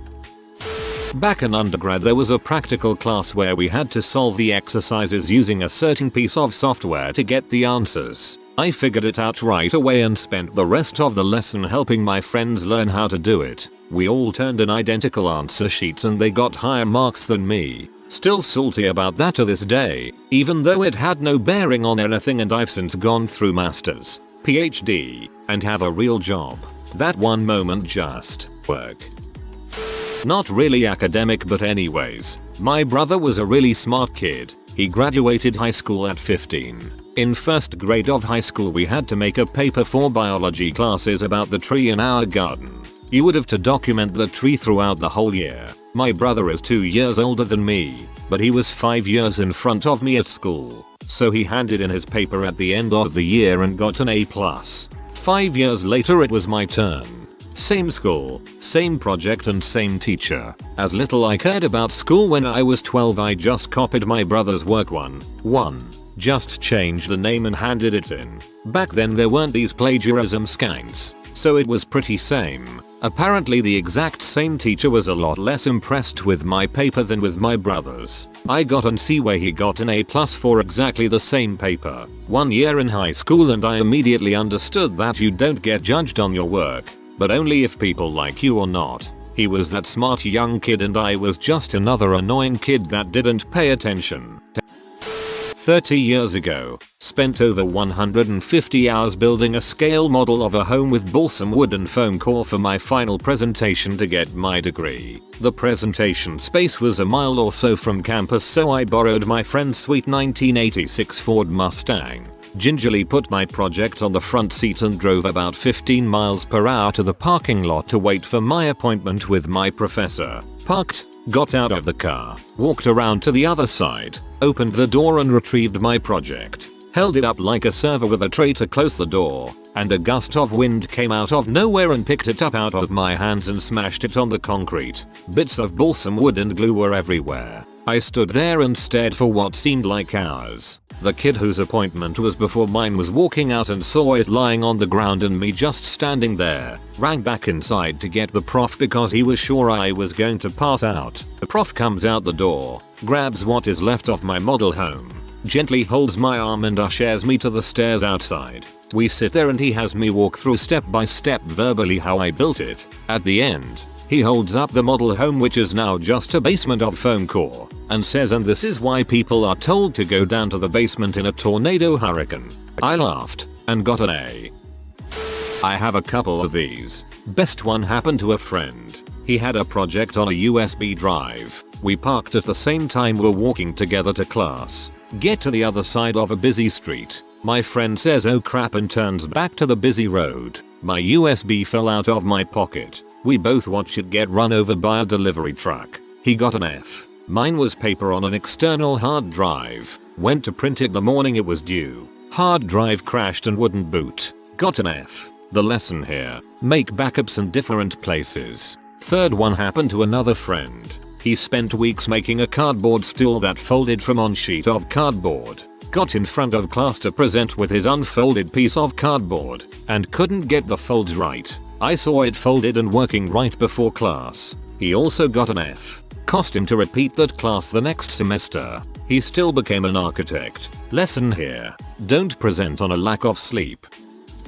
My guidance counselor in high school told me that the one college I had applied to wasn't a real school and that there was no way I'd ever go there because she couldn't get the college board page to load. I got in and went there, and now it's one of the top game design schools in the country. I wanted to go to school for game design. I got into the graphic design major instead of game design, but it worked out better for me that way. And this lazy guidance counselor told me that special effects in movies were basically the same thing as video games, so the only schools she told me about were for profit special effects schools in parts of the US and Canada that I had zero interest. Frick you and Porter. High school guidance counselors suck. Mine had no idea of any of the schools I applied to because they were out of state private schools. She also thought I should only apply to 3 schools. I ended up being one of 10 people maximum out of a class of 600 to go out of state for school when everyone else was going to the local community college.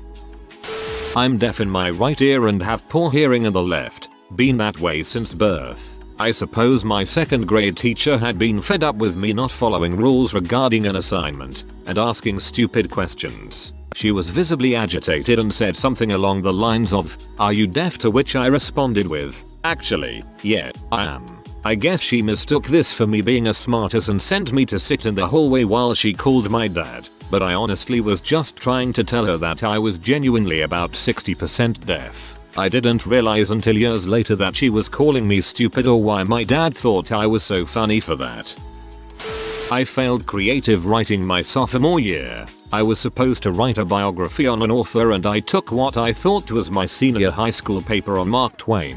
Nope. It was copied and pasted from some website. I am thinking it was a source that I had to hand it with it or something. In reflection, I get a letter from the professor telling me he is giving me an F. I understand. It's a lit class. I should have checked it against a Google search, but it was busy work to me and so I didn't think it deserved the time. I still graduated with a degree in English. Crap happens. It's what you do afterwards that really counts. Graduated my creative writing class with an A next time and never used any of my old papers again as I couldn't trust it. 1.5 years through a law degree, I decided I wanted to join the police. Spent a great deal of time making my application perfect. Sent it off and then 2 days later I got cautioned by the police for drinking in the street. By this point I hadn't studied for exams and was a full semester behind. Crap happens. 3 years on I have my degree.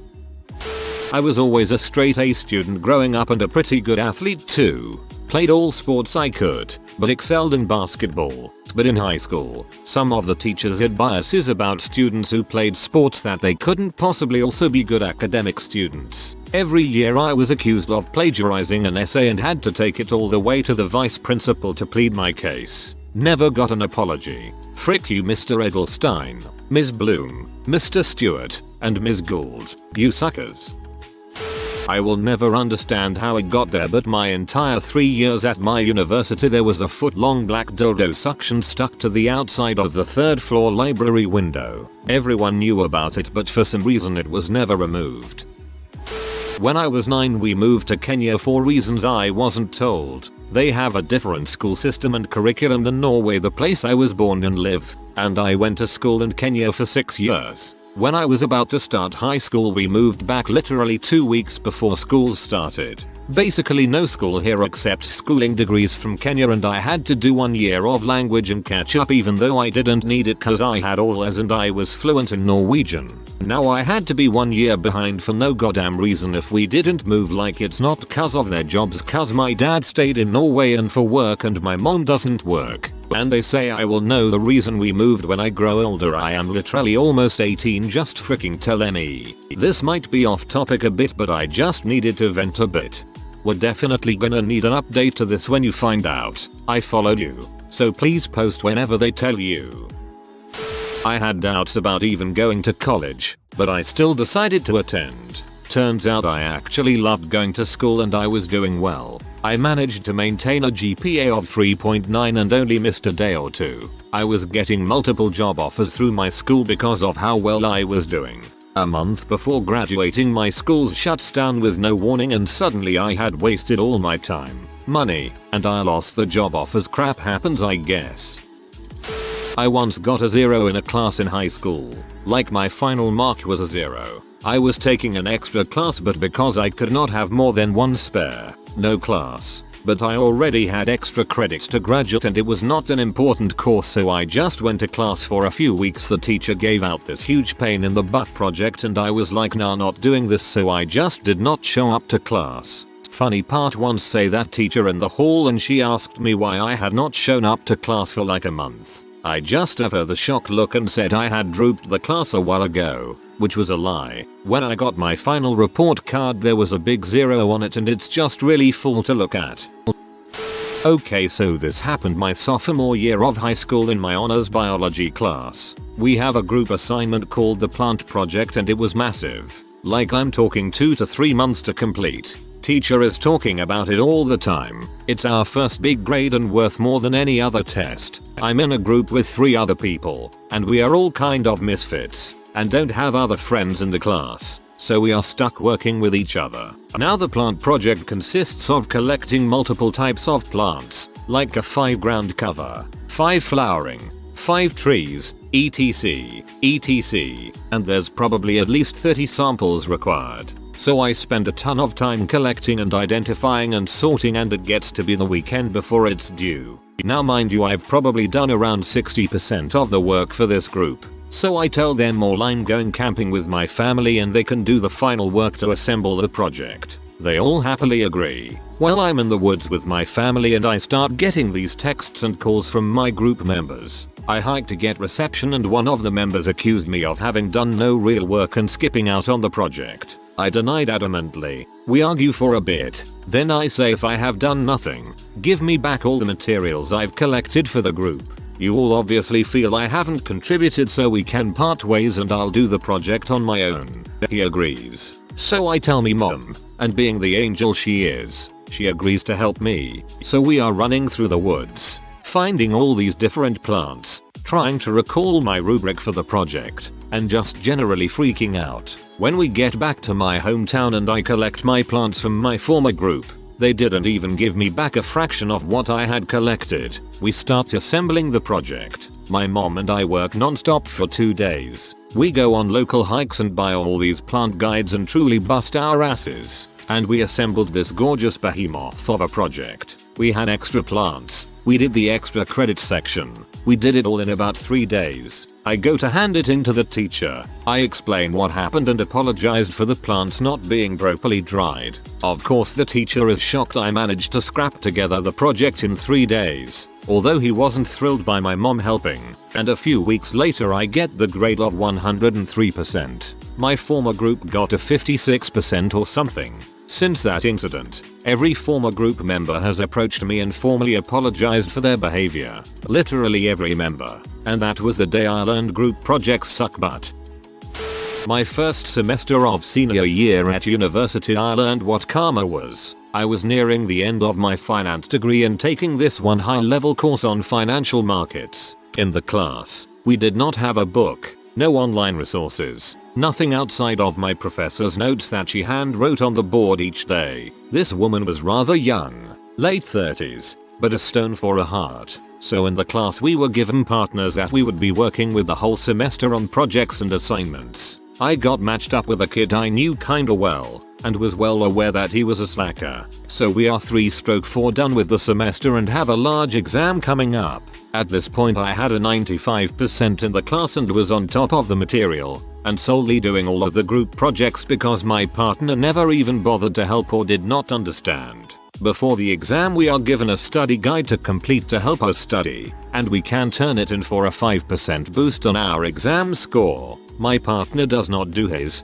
and asks me to send him it. So I do, since it's just a study guide after all. No harm. Everyone was doing it. After the exam my professor calls me in to tell me that I am being kicked out of her class for cheating. Turns out my partner took my study guide and copied it word for word. I explain my case and tell her what happened. Showed her the proof I was the original author. Did not matter, because I got kicked out. Furthermore, my university had a one-strike policy and I got kicked out of the business school entirely, 2 classes away from my degree. Here is the kicker. That is the same day I found out the newly built wing in our business school was named after his grandfather. As a result, my partner never got into any trouble for this. So I call a lawyer and we file a grievance against the school and threaten to sue. Showed proof I did not steal from him, and that my partner was getting special treatment. They back down and suspend me for 1 year. I did not want to wait 2 years to have a degree that was 6 months away from earning. So I end up leaving and going to another university to finish. Pretty bummed, but made the best of it. The karma always wins though. Turns out my partner eventually got expelled from school for cheating on that final. Also, my professor was not the one who reported him to the dean, but it was another student, because our professor knowingly let it happen. Dean found out and she got fired as well. Go to love it. TL. DR. Got screwed over by classmate. All 3 of us went down in the end. I took an inline skating class in college as a required fitness elective. The class was pretty fun and I actually learned some stuff about skating. The Tay was a doctoral candidate with a holier than thou attitude. The requirements for the course were attendance and writing a journal entry each week about what we learned, and then at the end we had to submit an essay on the benefits of inline skating. She accused me of plagiarism and told me it was too good to be written by you. I had written the 2-page paper. What's the point of plagiarizing an inline skating paper for an elective? I told her to prove it. She couldn't, since it wasn't, but she gave me a B in the class anyway. That brought my cumulative GPA to a 3.69, so I did not graduate summa cum laude like I had planned. B. In college, I had to take an online course over one summer to complete my degree on time. The course was fairly easy, in my major area, and honestly pretty interesting. I breezed through it and maintained an A the whole time. In place of a final exam, we were assigned a final research paper. I was thrilled because I am awful at exams but great at writing. The day before the paper was due, I had it mostly completed. My family was pretty poor, so the only laptop I had to work on had a dead battery, that is, I needed to have it plugged in to use it. I live inland in the northeast US. Although I'm not in a hurricane-prone area, we were predicted to get slammed by a big storm that traveled up the coast. It was national news for a while. I planned to submit a paper a day early in case we lost power. As I was finishing up the paper the morning before the storm was supposed to hit, we lost power. Okay, no big deal, I thought. I lived in a rural area, but there was a library 10 minutes away and a Starbucks 20 minutes away. I left my driveway to head toward the library. It had been raining all morning, but we weren't supposed to be at risk for flooding until the following day. About a mile from my house, flowing water had toppled a huge tree across the road. Okay, guess I'm going to Starbucks. I backtracked toward my house, past the driveway, and continued in the other direction toward civilization. A mile in the other direction, a small bridge was washed out. Frick. I went home and emailed my professor explaining the situation. I was a great student, so I hoped that he would be lenient and let me have an extension. I offered to provide pictures of my road if needed for proof. He responded to my email. Deep Sea Explorer, you have a 6-hour extension. I'm leaving for vacation tomorrow night. If I don't get your paper by 6 PM, consider it a 0. I was freaking the frick out. It was a 12-page paper. I had no laptop, no power, and no way to access power. I had a previous version draft in my email, but it was from the week before and only half done. With 30% battery in the Word app, I typed 5 additional pages of paper with references on my phone. I emailed it, but the email was not sending. We had such terrible service and no power, and there was nothing I could do. He counted the paper as a 0 and I got a C in the class. When I emailed him after the storm, which ended up destroying our neighbor's home, washing out the road into our property, flooding our basement with 4 feet of water, and taking down tons of trees, I never got a response. Looking back, I should have appealed the grade and provided proof. I had never had anything like this happen. I was a first-gen university kid. My parents ended up getting degrees, but not at traditional universities. I'm still bitter. I now work at the school I went to, and anytime I see that professor's name I get a little ticked off. Took a college class my junior year of high school and had a book for 3rd quarter and a different book for 4th. Read them in opposite order and didn't realize why the questions were completely different from what I studied until I reached 4th quarter with a 20-something%. Everything on the next exam was oddly familiar despite giving up on studying.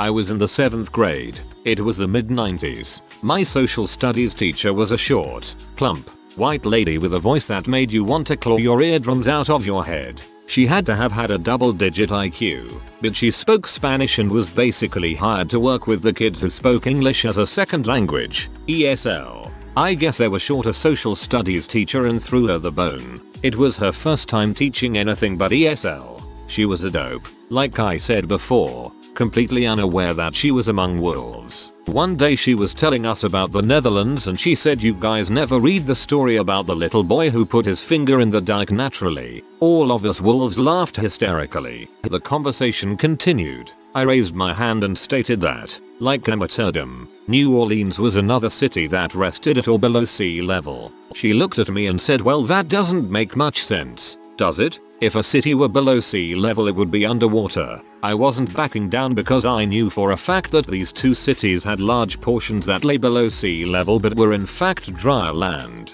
She sent me to the office for the rest of the class period. I wasn't given a detention or anything. Fast forward to 2005. Katrina hits NOLA and it's all over the news how the lower ninth was underwater. The levees had been the only thing holding back the ocean, etc. My mom called me and said I bet you wish you could call Mrs. C and ask if she still thinks you were wrong.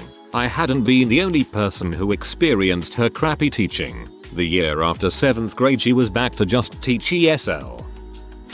During last year of high school, the most important one, I had the worst grades I had ever had. I'd always been a pretty good student, was never the best in the class but my grades were mostly sitting about B plus A. That year though I had to deal with the divorce of my parents and starting hanging around some dubious company. First 2 trimesters I failed 5 out of 10 subjects. I worked my butt off during the last trimester to try and get to take the university access exam in June. The grades finally came and I ended up failing 3 subjects, for which I had to go to summer school in order to graduate from high school in September and take the university test then.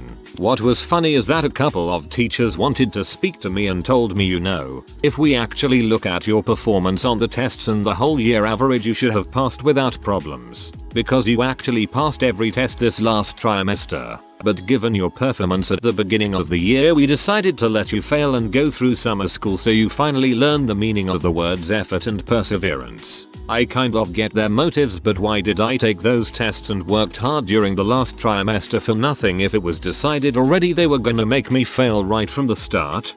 Those seem to be teachers who try and teach values, and I respect that, but failing a senior student after his parents divorced, sorry, BTW, doesn't seem very nice. Had to rewrite a research paper in a grad school class because half the class plagiarized their papers and the professor got P and took it out on everyone. One guy copy-pasted paragraphs from Wikipedia too. I almost had a 2nd degree in undergrad but the degree people messed up and didn't count my microbiology class as a legit class credit for the degree because they changed the class number on the catalog. I have been accused of cheating twice. Once by a maths lecturer at school who didn't believe I came top of the class in the exam and refused to move me up a stream as he should have. And once at uni by a fellow student who accused me of copying his exam paper, which considering it was essay based is one of the most ridiculous things I have ever heard. They were just 2 more microcuts that have shaped my what turned out to be very accurate view of humanity. Got a law degree and hated every minute of it just to enter the job market unable to get a job anywhere. Don't get a law degree if it's not from a top school or you have a guaranteed position waiting for you when you are done. This isn't exactly academic but I found mold on my hamburger bun in high school and I showed the principal and he just told me to tear off the mold and eat the good part. I found out that is in fact not recommended by science and I'm still salty. Wrote a 5,000 word paper with 24 pages of just references. Using EndNote, I diligently save on Word. I save very often. What I didn't do is save it on an external drive in addition to my hard disk. I try to boot up my computer and the hard drive is corrupted and can't be fixed. I guess it's not that bad because I did manage to rewrite it, but I now use Google Docs. What now? EndNote. What now?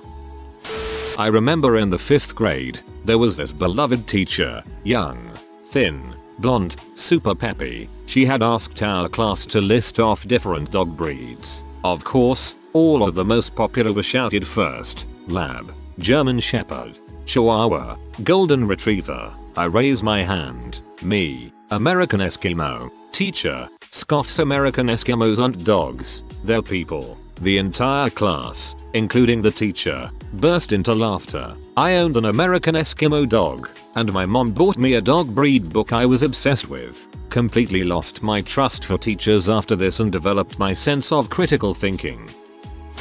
If you are new to the channel, you can subscribe. I publish new videos every day. Until then, check another video.